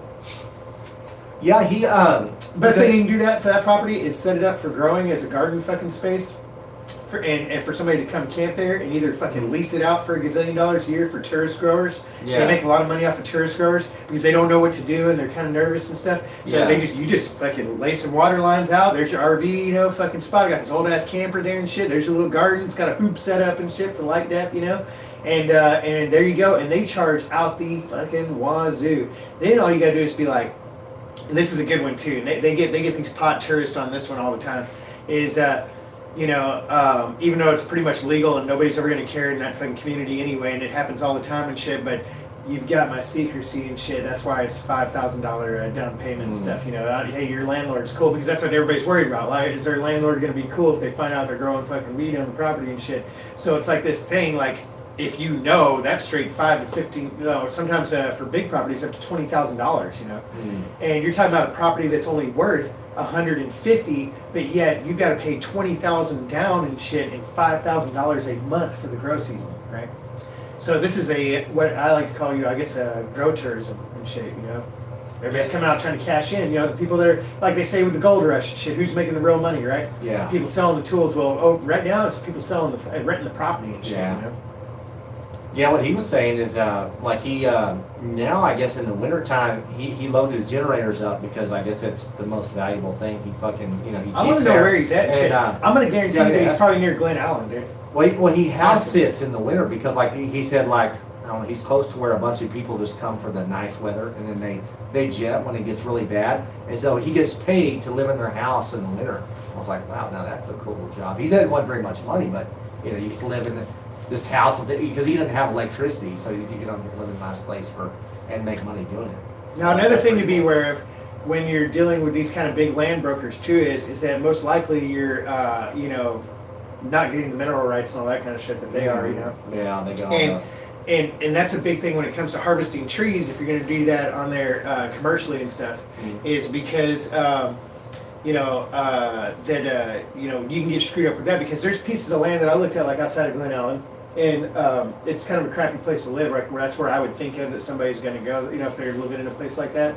And there is a shit ton of cheap land there, you know, because it's extremely wooded, you know. I mean, real thick, and so you could make a killing on firewood or even board feet lumber, you know, out of there, you know, just to develop your spot, you know. And that's what I would do if I was going to do something like that. Is just develop a spot, you know, one spot, but you just cut down all the trees, sell all that stuff just for the driveway in and to the pads and stuff for the multiple spots, and just those trees, not everything around it, and then sell all that, and you could probably come close to making your money back, you know.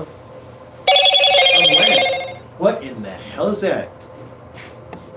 Everybody's saying goodnight, dude. They're done with us. Okay.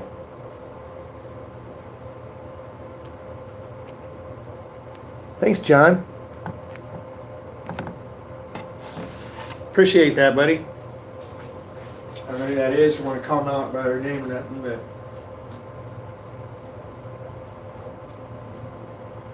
that's crazy. The stream's only 42 minutes long. Can you believe that? Seems like we've been hollering at these fools for like over an hour. Yeah. Yeah. See, well, maybe it disconnected or something at once. Yeah. I don't know. But yeah, it's probably getting late for them. It's a weeknight, so Yeah. that's probably it. And now you know what I'm going to do? I'm doing the completes. This is what's happening. I just looked at it and realized that I'm eating that.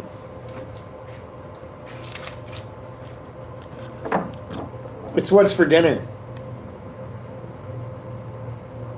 Yeah, they're not that bad. I found before. Now, I don't suggest trying this at home, you know, and that is, you know, trying to, you know, go to work or eat something like that after going to work.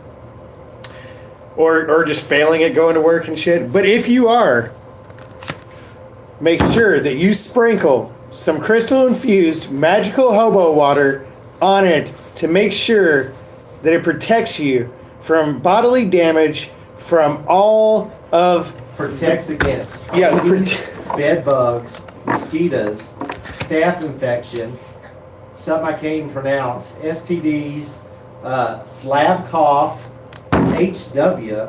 that protects against slab cough. Hep A, B, C, and D, possibly E, leprosy, athlete's foot, crotch rot, and then the big one at the bottom you've got sissies. Sissies. That's what it protects against. Okay, this shit will wash the sissy right off you, dude. Just, it'll be gone. Okay, now listen, you got some shit going on, dude. You can't stop. Right there, it's done. Bam. Put the hobo water on it. Put it in your mouth. Just put the fucking hobo water on it, okay? All right. So, because what we do here is that shit will protect you from bodily harm from the processed foods in here. There you go. I mean, this gives you power, dude. This, I can tell you testimony right now. This shit right here is what kept me fucking living in the desert out there on the bombing range off of fucking instant coffee, peanut butter, and ramen noodles. There you go. And the magical hobo water. Yeah, that shit was a little bit. Hey, the magical hobo water from there, I would not recommend drinking because it did come from a fucking donkey watering hole. So. You don't want the hobo water You from had that fucking straw and you're drinking that shit. Oh my and God, I it forgot about tasted that, like dude. fucking Oh man. donkey's ass. Straight up tasted like donkey's fucking ass. That I can't believe. I honestly can't believe now. I have drank water everywhere. I drank the water in Mexico. I drank water out of fucking creeks and rivers, you know. I've even drank water out of places where my homies have gotten the beaver fever and shit, right? Mm-hmm. I consider myself pretty damn virile and shit. Though I did get the slab shits. That time out there at Slab City, dude, I got the shit for a fucking lion's time. So that shit, that's next fucking level. And that's pretty bad when you can get by with drinking the water in Mexico, but you can't get by with drinking the water at the slabs, dude. That's fucked, dude. So, and no Mexican said that I didn't know what it was like to live like that and shit. I'm like, fool, man, I chose to live like that shit in America, dude. You know, who does that shit? So, but anyway, I honestly can't believe that time I did not get sick drinking that fucking donkey water. When I was tasting it was literally like one of those moments where I was like when I thought I was gonna when keeping it real goes wrong, because I was like, okay, I'm already doing this, I'm videotaping it, I'm fucking drinking this water, like I gotta let them think that this is okay and shit. I'm just gonna roll with it and stuff, you know. I was like, I guess if I get really sick and shit, you know, I hope I get out of here. Yeah, but that filter was supposed to protect it, right? But they say you shouldn't taste anything, dude. If that you filter can works. taste it. I could straight taste fucking donkey's ass, fucking like Jesus it was like Christ. a fucking hay stall. Oh my God. A fucking horse stall tasted like fucking hay. Donkey doo doo, just fucking the whole shebang, dude. Donkey crotch rot, dude. The shit. But it was this magical crystal infused hobo water that kept me from fucking dying. You got free shipping on that too? You get free shipping? Free shipping. Hey, free shipping. Free shipping on orders over $500. Okay. If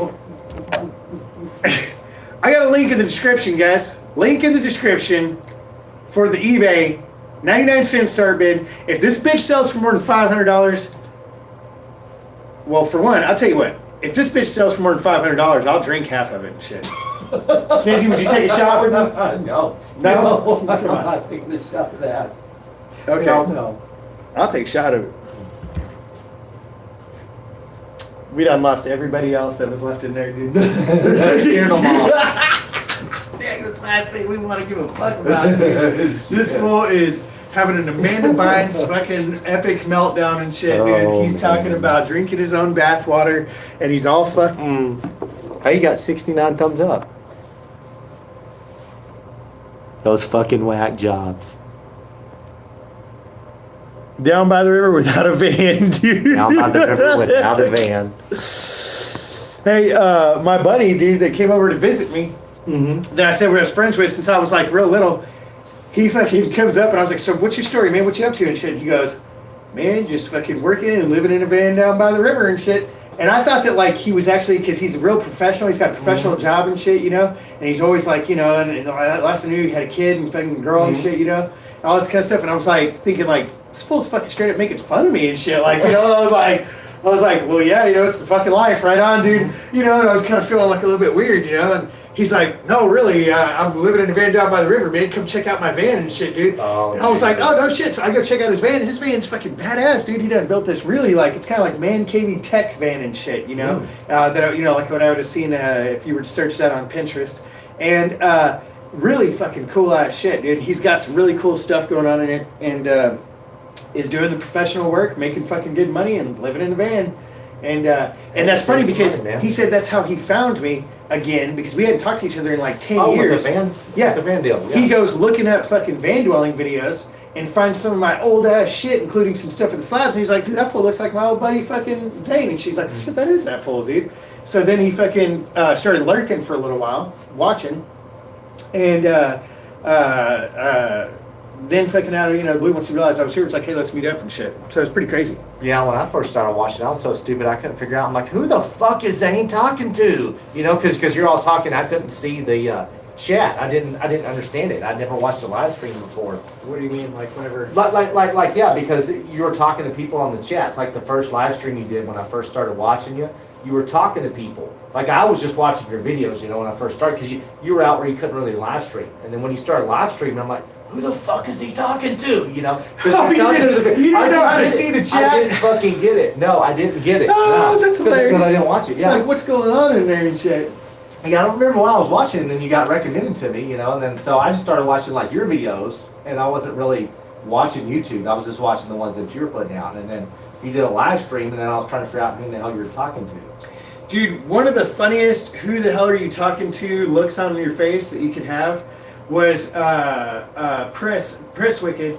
Whenever on the very first time, I don't know if you saw the video, remember the very first time when I live streamed going over to her place and stuff, you know? And it was like acting like I was outside her door and shit, you know, and she was waiting on me, right? Well, she was really just going in to like, you know, I guess whatever you call it, a bachelorette her house or whatever, you know, and do whatever she had to do, and come back out, right? Well, she goes, when she seen me on the phone and I'm like talking to shit, and she's like, so you're on there right now, like for live and stuff? And dude, the look on her face when she goes to look in the phone, it was really cute and shit. And right then I was like, oh, that's fucking cute and stuff. Because she was literally like she was looking into the window of the world and shit, you know? She's just looking and she was like, what are they talking about on here and stuff, you know? It was just hilarious, you know? She was like, it was like she was staring into the Zane portal. Oh boy. She should have known right then, dude. As soon as fucking she seen the crowd and stuff. And they all sort of like, hey, if you can fucking make it through the crowd and stuff, you know, you keep her and shit, dude. And, hey, dude. Once you get hooked and you go homosexual and shit, you're fucked, dude. Only thing to fucking cure that is not the crystal infused magical hobo water. This shit is guaranteed to make you homosexual, so don't use that. But if you want to go homosexual, dude, get on eBay, put on a bid for that, dude. And, you know, maybe I won't have to go sell my ass on the streets because I'm watching it out my damn door all the time and shit, you know, and I'm thinking like, shit, I could do that for a minute. You know, I'm always one of those guys that thinks I could do everything a little bit better. I'm gonna at least be in the top 10%. May not be the best, I'm not gonna say I'm the best, but I'm gonna be in the top 10%. And I guarantee I could sell ass fucking top 10% and make some money out there. Man, what I started thinking of when you were in your bathtub stream the other night and you started fucking with your toenails, I started thinking about that video you did in the slabs when you were fucking cleaning your feet there. And I had to turn it off then because that video fucking that'll gag a goddamn maggot, that video when you're fucking cleaning the feet. Just think if you'd have smelled that shit. Oh, dude. god damn. If you smelled that shit. Oh man. That shit was some aged fucking cheese right there.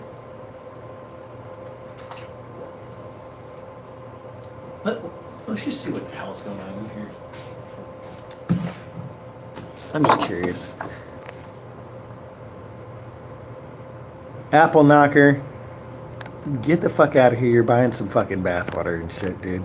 You want it so bad. I promise you I will keep it fucking... Listen, I'm going to keep it anonymous, okay? I won't call you out on it. You obviously clearly need some. This is like some sort of secret fucking, you know, like code word for like, you know, I'm not getting any bath water, dude. Like, I slipped you my address and shit. I get it and stuff. Oh, you're finally here, user? I think that's Charles, isn't it? Well, knock on the door, dude. If you're here, knock on the door. You ain't talking about nothing. Oh man, hey, I'll tell you what. User opens that door. If I get a knock at the door and it's one of you motherfuckers, you're getting exercise demons with the fucking hobo bathwater, okay? You will get splashed in the face, Joker style, with some hobo bathwater if you show up at this bitch. That's a guaranteed fact.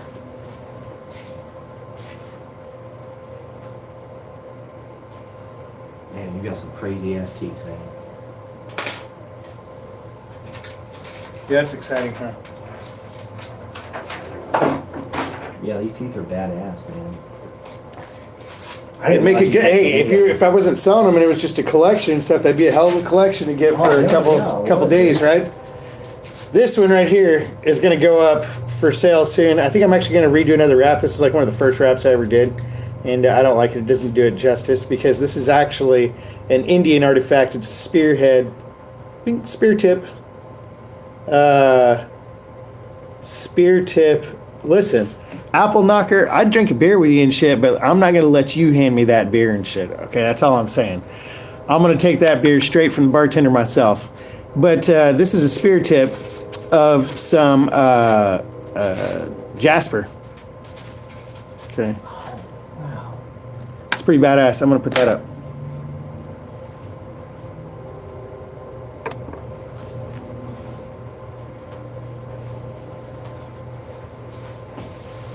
Yeah, look at this crazy ass one right there. That one, really, really long and pointed. Whatever the hell kind of shark that's off of. It's kind of broken at the bottom. It's got a broken root, so that one's going to go in the club, the shark tooth club. I need a piece of wood for that. Do we need to go and figure out we need to harvest our own wood for it around here. So either it needs to be like recycled, or there's probably like mesquite trees and shit around here, right? Like, you know much about the trees? Dude, mesquite. Like, what kind of wood would we want to be chop down and badass. make a club out of? Mesquite wood would be badass. Yeah. So we go find a tree, chop it down, and it's gonna have to be where it can be a flat paddle at the end. I think it gets to like it's gonna have, where it has some weight to it. How long you want it? Like probably like 16 inches, something like that. Oh, that's it? Just Yeah. 16 inches long? Yeah, all it is like, it's a handle with almost like a small hatchet or knife, It's just a weighted club, and it has shark's teeth going all the way around it and stuff, Oh, okay. And that's what they used. That was the skull crusher backyard. Oh, really? Yeah. Yeah. Some I cut down. when I Yeah, if was we doing get something that's got some landscaping. cool grain stuff to it or anything that we could stain, right? Yeah, I got some badass PA. You can have whatever you want to back there. Dude, that'd be badass because It's you see what I'm aged, working with. too. Now, wouldn't that be Yeah. badass with all them teeth and Yeah, shit? it would. You yeah. know what I'm talking about, huh? You ever seen Yeah, it? the mesquite. If you stain mesquite and make it, put varnish on it and stuff, it looks pretty cool. I've seen a lot of stuff because I was thinking about maybe doing some stuff with the mesquite, Because at one time I was clearing a whole field. Man, I don't remember how many acres this thing was, just by myself. And finally, at first they didn't really care how long it took, and I didn't really care how long it took, and then we both kind of agreed that, that this is way too much, and so I stopped that. But yeah, I saved a bunch of pieces of mesquite from that. Yeah, I got some real big around logs back there too. All right. It's got some knuckles. It's got anything burly? Man, I tried to get a few like that. I don't know if I still have those or not. We may have burnt those, but yeah, I was trying to get some of that stuff. I don't know. I'd have to see what's back there in that wood pile I got. It's on a cool little rack now. But yeah, definitely something to make a club out of. I definitely got that. You ready for this? You gonna have some of this for me? No, I'm cool, man. I already have some there. Well, I'm not gonna sprinkle a whole water on yours, dude. Yeah, I'm definitely not having it. It's just got a little water on it. Yeah, we had some breakfast tonight. What'd you guys have? Omelets and toast is what we had. Damn it, man, that sounds good.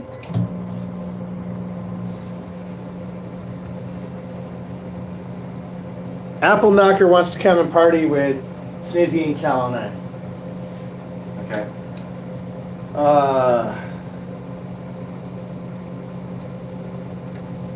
Trying to think, is this something that we charge by the hour for? Charge by the hour. I could go for pay and shit, dude. I'll put on a show. Give you a personal hobo shower.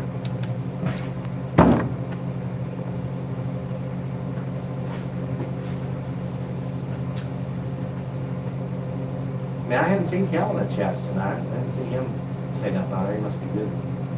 Usually he at least says hi or something. Yeah. I think that he's doing, some work and stuff at his place. Oh, okay. I think he's been really busy.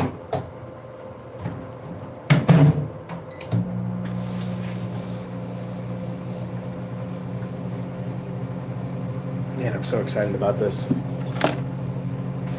Yeah, that Dragon's Egg thing's cool, man.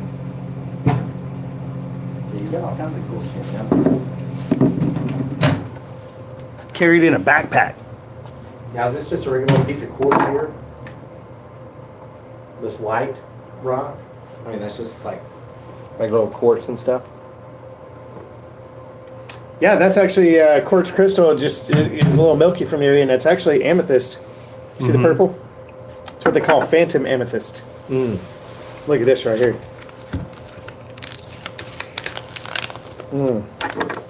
It's the fettuccine.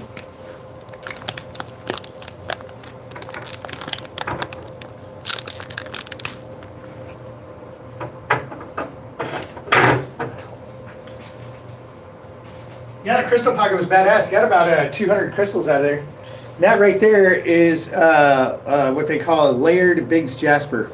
Now, where are we getting this at? What? Biggs Junction, Oregon. Biggs Jasper. Oh, in Oregon. It's only, yeah, that's why they call it Biggs Jasper. It's only found in that one specific area.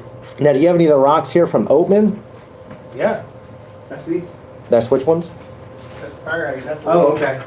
Yeah, that's the lady. That's those. Okay. Yeah. Yeah, a lot of people started watching you when you went to Oatman. That's this one. This is Oatman fire agate. I took the best pieces from here. Left the rest of them as a donation to Priscilla because I had a whole bunch of them. So these are the 3 that I took. I think there's another couple small pieces. But that's an excellent specimen piece right there. Lots of fire up in there. And it looks like there might be purple in there, which is this one I know has purple in it because of the color. They say we'll show purple in there for that one. And that's one of the best ones. Now, did you find it like this, or did you have to break this open to see this? No, what it does is it was a heavy metal fluid that flowed down into the cracks, right, due to volcanic, pressure and heat. And so it's actually like in the cracks of rocks and just down in the bottom. So that's what this was attached to, probably like the way it's formed like this on the edge of a wall. Like, and then just imagine the bottom right here, and there could have been some more that was down there. So it would be like flowing. When you sat back and looked at it, it was like flowing down through cracks. It's pretty cool. Wow. And so then, did you have to chisel this thing out of there? yeah, You you did? have to break out and stuff, and you try and break out as big a chunks as possible. Wow. And now the beauty of course, this Oatman fire agate, for those of you guys that are new and don't know, is the fact that you may have a possibility of, it's not what they call root beer matrix, which is like sometimes that Slaughter Mountain fire agate, in Arizona, where that's the more popular place where people go to, the more on the beaten path, and Mexican fire agate.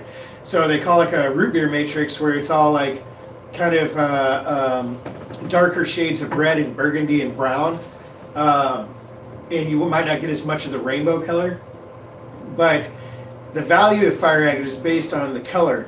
And so that's why I've kept these pieces here, except for the ladies, because these are most likely to contain purples and blue, right? Mm-hmm. And purple and blue is worth the most per carat, and that's how you get your high value fire agate out of it. And the one is actually a specimen piece because it's got like Jersey quartz, it's attached to the matrix, crazy ass bubbling, going across it. And if I can get those windowed and exposed, it could make a pretty valuable piece.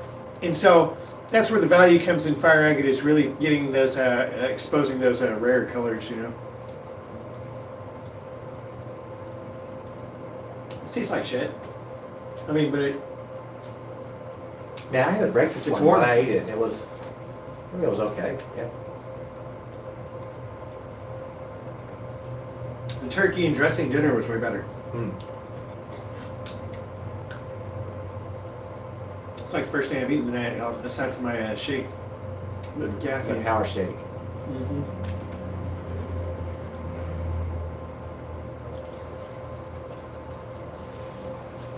You wouldn't even be home yet if I hadn't. I won't be out till tomorrow morning, dude. I would have, It's probably still taken some breaks, so it wouldn't take me 5 hours. It would take me like 6 hours.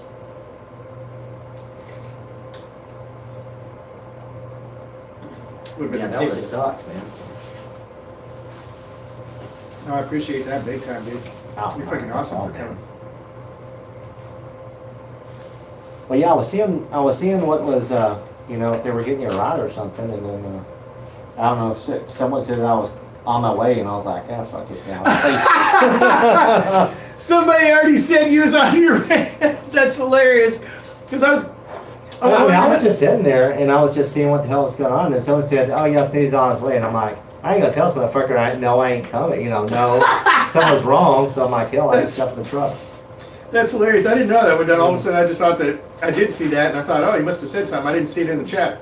And but it wasn't working out with the Lyft and the Uber.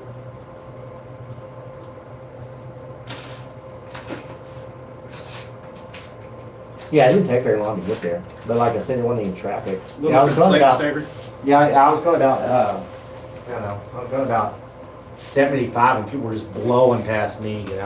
I was in the slow lane going 75 on the way up there, 75 miles an hour. I mean, I think it does get up to 70 or 75 at some points, but I know it's not 75 the whole way. And people are just, I'm like, well, they're gonna get pulled over, not me. Exactly. So I'm just in the slow lane. I'm telling you, that's what I've always told you guys about the 820 circle and shit. That once you make it into 820 circle, it's almost like if you're not a Mexican gangbanger, like hanging out the window and shit, acting a fool, then you're pretty much invisible, Because they got so much shit going on just with the traffic. I mean, it's a nut show out there, with the traffic.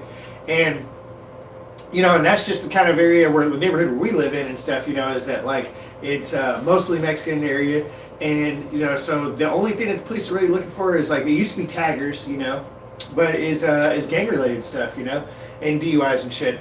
But there's so many people acting crazy. So when I used to make those runs from California back to here, I always felt completely invisible and completely safe once I made it in 820, and that was the moment, because especially right out there, 287 and shit, right there in Bowie and all that kind of stuff, you expect Jim Bob to fucking come and get you, dude, like, right there, dude, knowing you're coming through DFW. All this did was make me hungry.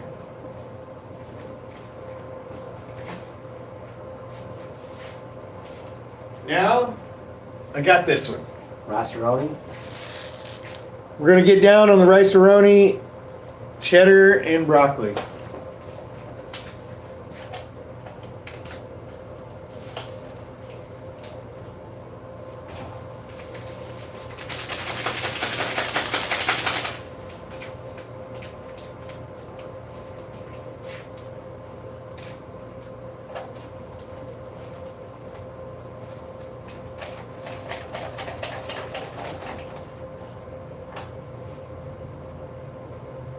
See what's happening here. Oh, so when we were in the truck, was someone wanting to go stay at that Ponderosa on the slabs? Is that what they were asking you about? About what? Were they wanting to go stay at the Ponderosa down at the slabs? Is that what they were asking you about? Because you were talking about that and stuff. Yeah, somebody was talking about visiting there. Mm. Saying that they would stay at Ponderosa,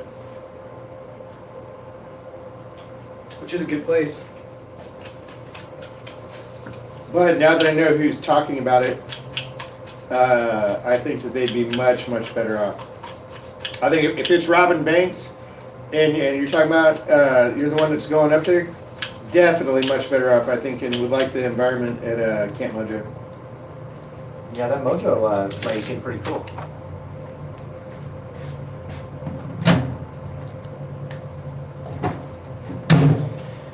Well, they basically, when it comes to the slabs and, the basic terminology for trying to figure out if you're in the right camp or not,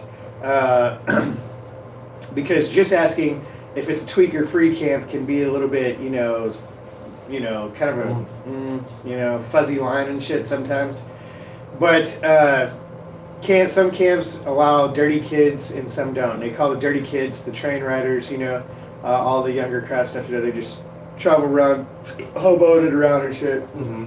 But they raw dog it pretty hard. And, and the thing is that they get all what they like to call schwilly, meaning just no limits on drinking and shit, just will act crazy a fool, right? And so some camps will let them in to their camps and some won't, Mm-hmm.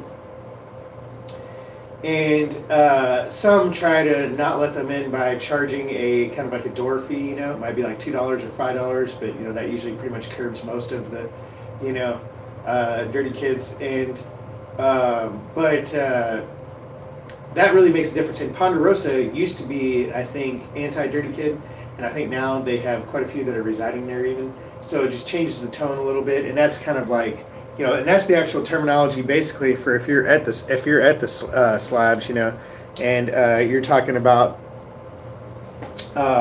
you know, what's going on. Oh, don't get me wrong. The Ponderosa does rock. It's badass. I'm just partial to my friend's camp. Yeah. I think that it's a better camp. It is. And but no, the Ponderosa is badass. You know, like I said, chili night used to be $1, now it's $2. You know, hey, inflation happens. But you know, $2 for, and you can get like usually vegetarian or meat, and you know, and it's a good time. So, man, it looks like that range out there looks like a pretty good place to hang out and stuff. The range, yeah, and you know what? And from that, it looks really cool. Yeah, and there's even like higher profile people that come by there, and oh, did I ever put that in the microwave and start it? I did. Higher profile people that come out there and play. Allegedly. Cool. There we go.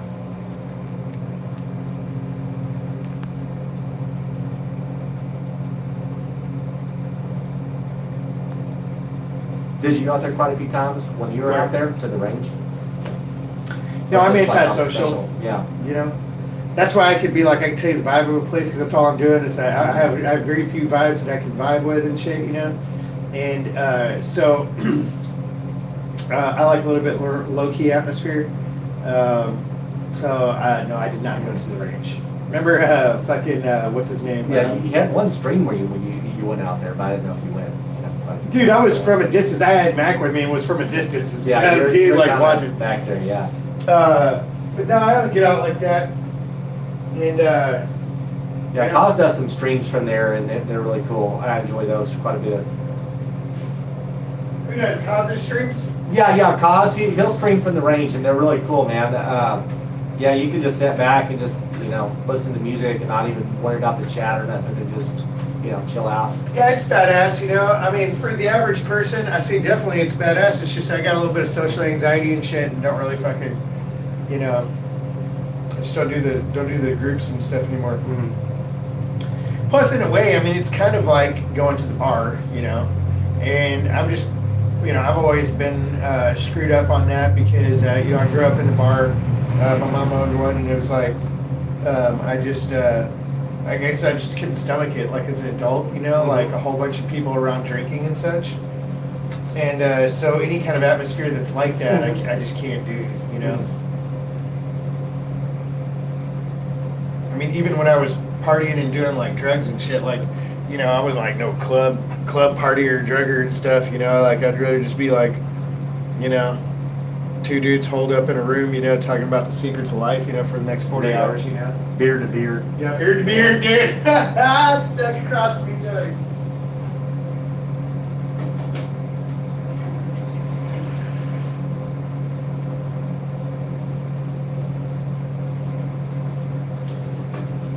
No, and that's actually one of the only times that I ever actually had a two-way conversation with my mom was when I went over there and I had some cocaine in my pocket and stuff, and she was like, I told her and stuff, and she's like, "You got some? Let me have it. Let me do it." Shit, and proceeded to try and do all my cocaine, and but man, we had that great talk, for the first time ever and shit, like fucking for hours, dude, till like 6 o'clock in the morning, and we actually made it through that one. I knew the limit and stuff because I know my mom well enough and shit. That she's I don't know what you call it, but it's got them technical terms like bipolar and shit to where it's all good 1 minute, but it's gonna be a fucking, all that means is the come down is gonna be that much crazier, right? So I got out of there before we had the war. Let's see what's happening on here. See what they try and talk about.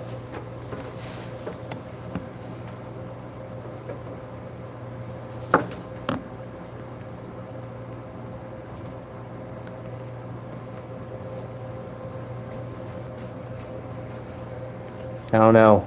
Tyler says we need to end this stream. The story was too sad.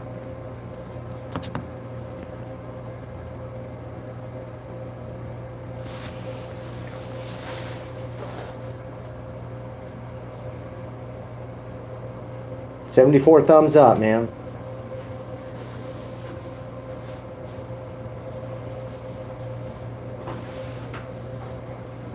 Man, I just can't get over all these goddamn teeth. Yeah, I didn't even see that one. Guys, I want y'all to stay tuned, okay? Because we're going to have real live testimony and real-time demonstrations of the power of crystal-infused magical hobo water. That is a killer-ass tooth. Is that the one that's kind of orange? Yeah, it's kind of orange, yeah. Yeah, kind of orangey and black, or kind of orangey and gray. Look at this. So I can actually... You can't see the color in here.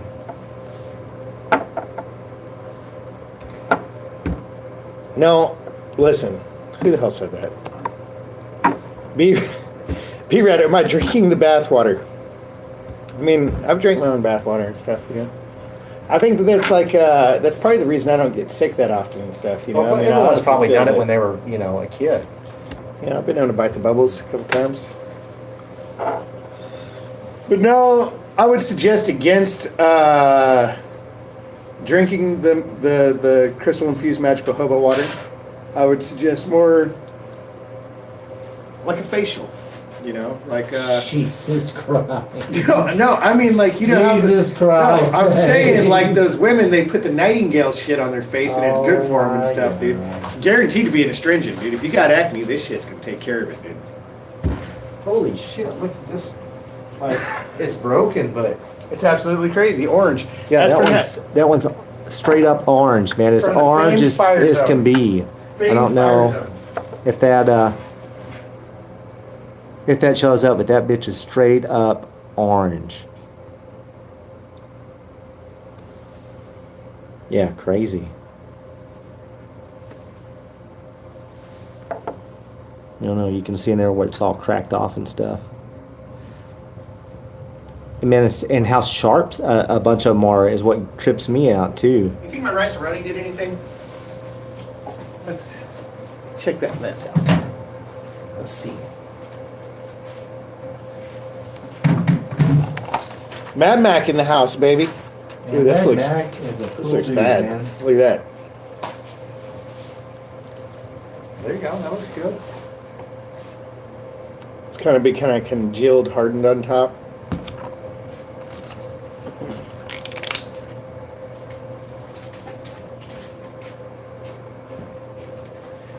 Let's see how the broccoli rice roni. I've never done this one before, so I don't know. Yeah, I missed that stream you're on when you're on Mad Max. I missed that one. You still haven't never seen it? I still have. No, I need to go back and watch it, man. I don't know. I don't guess I seen the notification or didn't notify me on that one, and then I have seen people talk about it, and then I went and found it the other day, but I didn't have time to watch it. No, I like Mad Max. He's pretty cool, man. He is cool, and I'll tell you something that's funny is, and I don't mean to sound like too vain or jealous or anything, but that motherfucker got more views on that video than I've got on any of my own videos and stuff, dude. You know, and I was like, where's all these motherfuckers at? Like, they can't figure out how to click a link and shit. Fucking go somewhere. Like, they don't want to watch my shit.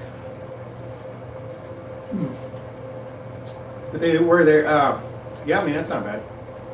That's good. Mixed all together.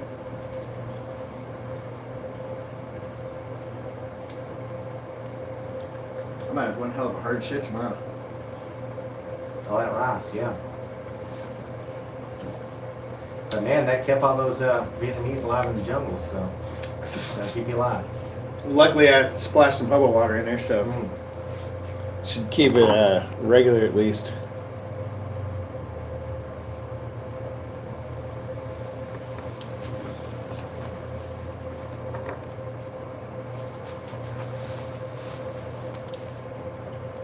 And I'll probably need to go here in a little bit.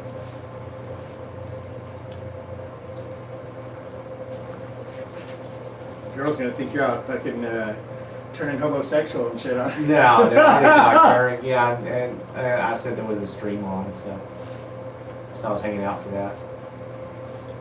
I used to a long time ago when I traveled a lot, and I'd come back, you know, throw a little party and shit, tell a bunch of stories and stuff, be hanging out with my buddies. Their new wives would come to me, this is more than one, this is several and shit, would come to me and say, Zane, would you be easy on him and stuff? You know, I just please don't turn him into a vagabond and stuff like you. I can't afford to lose my pregnant and stuff. You know, he's been talking about how much he'd love to go fishing in Alaska and stuff and take off and do this and that shit. Their fucking wives would be like, please do not fucking homofy my man, dude.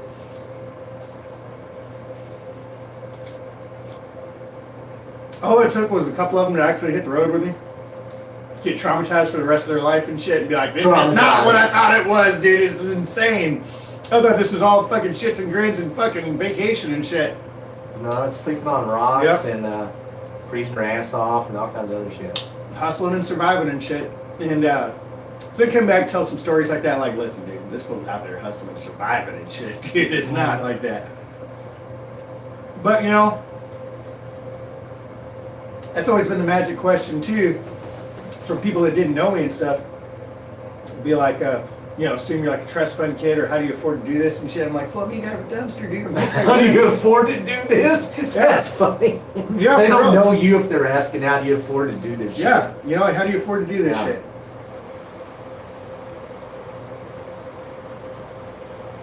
But some people have watched some backpacker movies, you know, or some, you know, Into the Wild, and they think it's like romantic. See somebody with a backpack, you know, like, it's backpacking. Just like the guy at the fucking convenience store the other day. That he was just fucking shit out of me and stuff. And then he's like, are you a backpacker? He goes, do you hike lots of miles and shit? And I was like, yeah, man. And he goes, I knew it. I knew you weren't like homeless like the rest of them. He says, I knew you were like backpacker. He's like, my son, he hiked the Pacific Crest Trail the entire way, 2,000 something miles. Has a backpack just like yours. You know? I thought that was funny. Do you ever do any like non-commercial fishing when you're in Alaska? Rod and reel? I'm not really a sport fisherman, no. No, I mean, I have. I've caught lots of salmon and shit. Mm-hmm. I mean, for not being a sport fisherman, I've caught some pretty fucking prize fish and shit. Yeah. You know, I've caught a halibut from a fucking pole, big ones, and you know, I've caught octopus and ling cod and shit like that. But I'm not a sport fisherman. You know, I never could understand that really. Like, you're out there fucking killing millions of pounds of fish and shit, and you're fucking 5 minutes off, you want to go fucking fish, and I'm like, what the fuck, dude? There's a lot of people like that, dude. That, you know, they that was the whole reason they were out there fishing, was so they can have that rod and reel, because the spots where you're fishing, especially when you're seining like that, bay fishing, you're just sitting there like, you know, you're in a bay, so it's pretty fucking chill, right? Except for when bad weather. But you're like 20, 30 feet away from some dude in a fucking skiff that just paid 10 grand and shit for this vacation, you know? And and that's their fucking world-class fishing right there. Now, one thing that I would like to do that people do there, but you gotta have an expensive rig or rent one, is you know, they opened it up to salmon shark fishing and shit. Salmon sharks are like your classic-looking shark, and they're like 6 to 8 feet long. They're big, you know. They just look like, I don't know why they call them salmon sharks. They feed off the salmon. I don't know if that's a real species or not, but that's what they're called. Yeah, I've seen them. Really? Like that before, on the Discovery Channel. Oh, talk about salmon sharks? Yeah. Okay, yeah. Well, they got to be such a problem up there, and too many of them and shit, that they opened it up to sport fishing. So people are out there with fucking rod and reels catching big ass sharks, you know. That's pretty cool.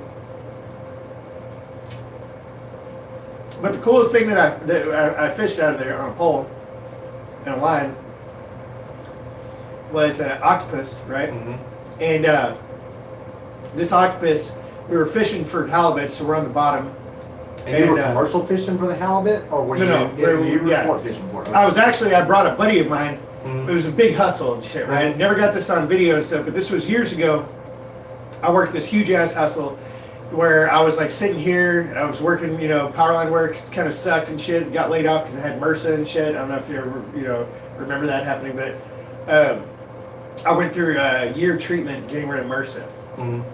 And so during that time, I was looking for other stuff to make money, and I was like, man, I've always wanted to go up there, buy salmon, and come back and sell it, right?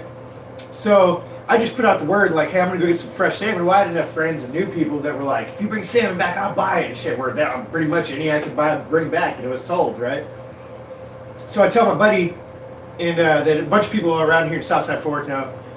Your girl knows him quite well, and grew up around him. And I said, I just basically was sitting at a party one night with a bunch of people, and shit. And I was like, dude, anybody want to go on an all-expense paid trip to Alaska and shit, And it was like, one guy was like, yeah, fuck yeah, let's go in a couple days and shit. So we just saddled up and went. And I said, okay, cool, but you can't bring no luggage because we're gonna bring back fish, So we're gonna be processing some fish, and I'm gonna buy it, first I thought I was gonna catch it, but I couldn't get out on a boat to catch it, so I bought it from my old captain. Well, while he was there, he's a sport fishing fucking junkie, right? Mr. fucking got the fucking hat that's all folded up with a fishing hook on it and shit, and probably got a fish on sticker next to the ain't scared sticker on the fucking truck, right? With the fucking rubber boots sitting in the back and stuff, on the back. So he's Mr. fucking fisherman. And he wants to go fishing. We're up there, and I don't know nothing about the shit and stuff, but I was like, my buddy says, I got a fucking subsistence license. We can go out and get all we want, dude. I just got to be on the boat and shit and get anything we want. So I was like, yeah, cool, because that way he didn't have to pay that exorbitant out-of-town fee, right? So we're going to be all illegal and shit and go out there and do some poaching. And we brought up this motherfucking octopus, dude. Probably stretch out to like 10 feet long, right? Starts coming on board. We're all pretty green at this shit, don't know what the fuck to do. We just flip the fuck out, I mean, they got the goddamn sea monster and shit coming over the fucking side of this skiff, right? We're fucking cracking coming after. We're in a 19-foot fucking, what is the name of that? Lundy or something, what I'm talking about? Lund? Yeah, Lund, yeah. Okay. 19-foot Lund. And, so we got the sea monsters coming over the side. We're all screaming like little girls and shit. Literally, my buddy who lives there, and I think he just started looking at me because my other buddy, the guy from here, from Texas, he's just fucking, just staring into my soul and shit for some sort of fucking recognition that I know what I'm doing here and this has happened before and stuff, I'm just like, nope, I don't know nothing about this. And then he gets all freaked out, right? He's like, hoping we used to give our captain that look, when you're in a bad storm and all you do is look at your captain, like, make sure he's not scared, because when he gets scared, we're all fucked. So, my buddy then starts to have a meltdown and shit. Fucker's coming over on board. We've got all kinds of expensive gears, wrapped up in his fucking tentacles and shit. He's on the boat, so we're trying to, like, scoop him off, trying to move him with fucking paddles. He starts coming up the paddles and shit. We're like, well, we can't be fucking throwing all the paddles overboard and shit. We're out in the middle of the fucking, So the guy comes on board, starts suckering us and shit, getting us on our hands and stuff. I mean, this is an epic fucking battle, dude. Finally get this fucker overboard, dude. Hate to say it, had to gaff him. Gaff this fucker. Of course, this is back before I realized that you can gaff fucking, you can cut all their tentacles off, dude, do everything and shit. You can run over them with a car and shit, and they're still alive, right? The only thing you can do is break their cerebral cortex, because they can actually fit through holes that are like this, They only have like one small little main vein kind of deal, and you got to break that off. And so when you're running them for bait, like when we were working out on the Bering Sea, you get these fuckers and they come up in the pot, and you had to handle them and maintain them and fucking cut them up in pieces and shit and fucking put them back in for bait, for the crab. And so you learn then how to fucking handle them and shit. This time we did not know that though. This was pre-Bering Sea experience. And I guarantee you that he is still talking about that to this day as far as his fish on story, dude. That was pretty fucking gnarly. Yeah, I bet he was scared being from around here, and then he's got this thing fucking grabbing a hold of him and everything else. Yeah, but it was different. Well, now, damn sure, man. I scared the shit out of my other buddy too. He came up there, and he's a hunter, and it's out of hunting season up there. We weren't trying to hunt, but we had a pack of fucking leashless dogs that ran pack mentality and shit, and they killed stuff in the air and all kinds of shit. And we're taking them to one of our favorite spots where they have a zip line at, it's on this island. They call it Mavis Island or Boy Scout Island and shit, because they have a Boy Scout cabin there. It's pretty much their island. And our dogs chased down and fucking kill, well, they didn't kill it, they ended up having to kill it, but they maimed it and injured it, so it had to be killed. A yearling moose, dude, out of fucking season shit. My buddy and my other buddy I'm not gonna lie, I was kind of freaked out. I'm not a fucking meat cutter and shit, meat handler and stuff. So my buddy's just like, I got this, dude. We're gonna fucking quarter him and butcher him, and so he didn't go to waste, and we'll hide the fucking remains and stuff. And you just take your buddy back to fucking camp. Shit, dude, my buddy, dude. Imagine this. He thinks we're in Alaska now, and I'm going to fucking federal prison for fucking poaching and shit out of season, right, dude? This is all he's thinking, dude. He has a complete fucking come apart, dude, on the ride over. Complete fucking panic attack, dude. It turned out to be all good. You know, I got quartered and stuff before it got hung, so we just turned it into adobo and shit and let it sit in a fucking, like a vinegar brine for like fucking, I think it was there for like 36 hours. And then just cooked it in that brine, you know. And they took the back strap and quartered it and shit like that. And that was a pretty good one for him, dude. Yeah, some people, dude, they freak out. Look, any little thing fucking happens like that, man. Well, that's one of those things that's serious everywhere. It is serious in Alaska, too. Yeah, it is. You know, I mean, we probably could have talked our way out of that one because he would have known, my buddy that I was with would have known the cop and would have believed him, you know, the story that he told. The dogs and everything else, but I mean, you can't just fucking just start going crazy because something happens. You gotta work your way through it, you know.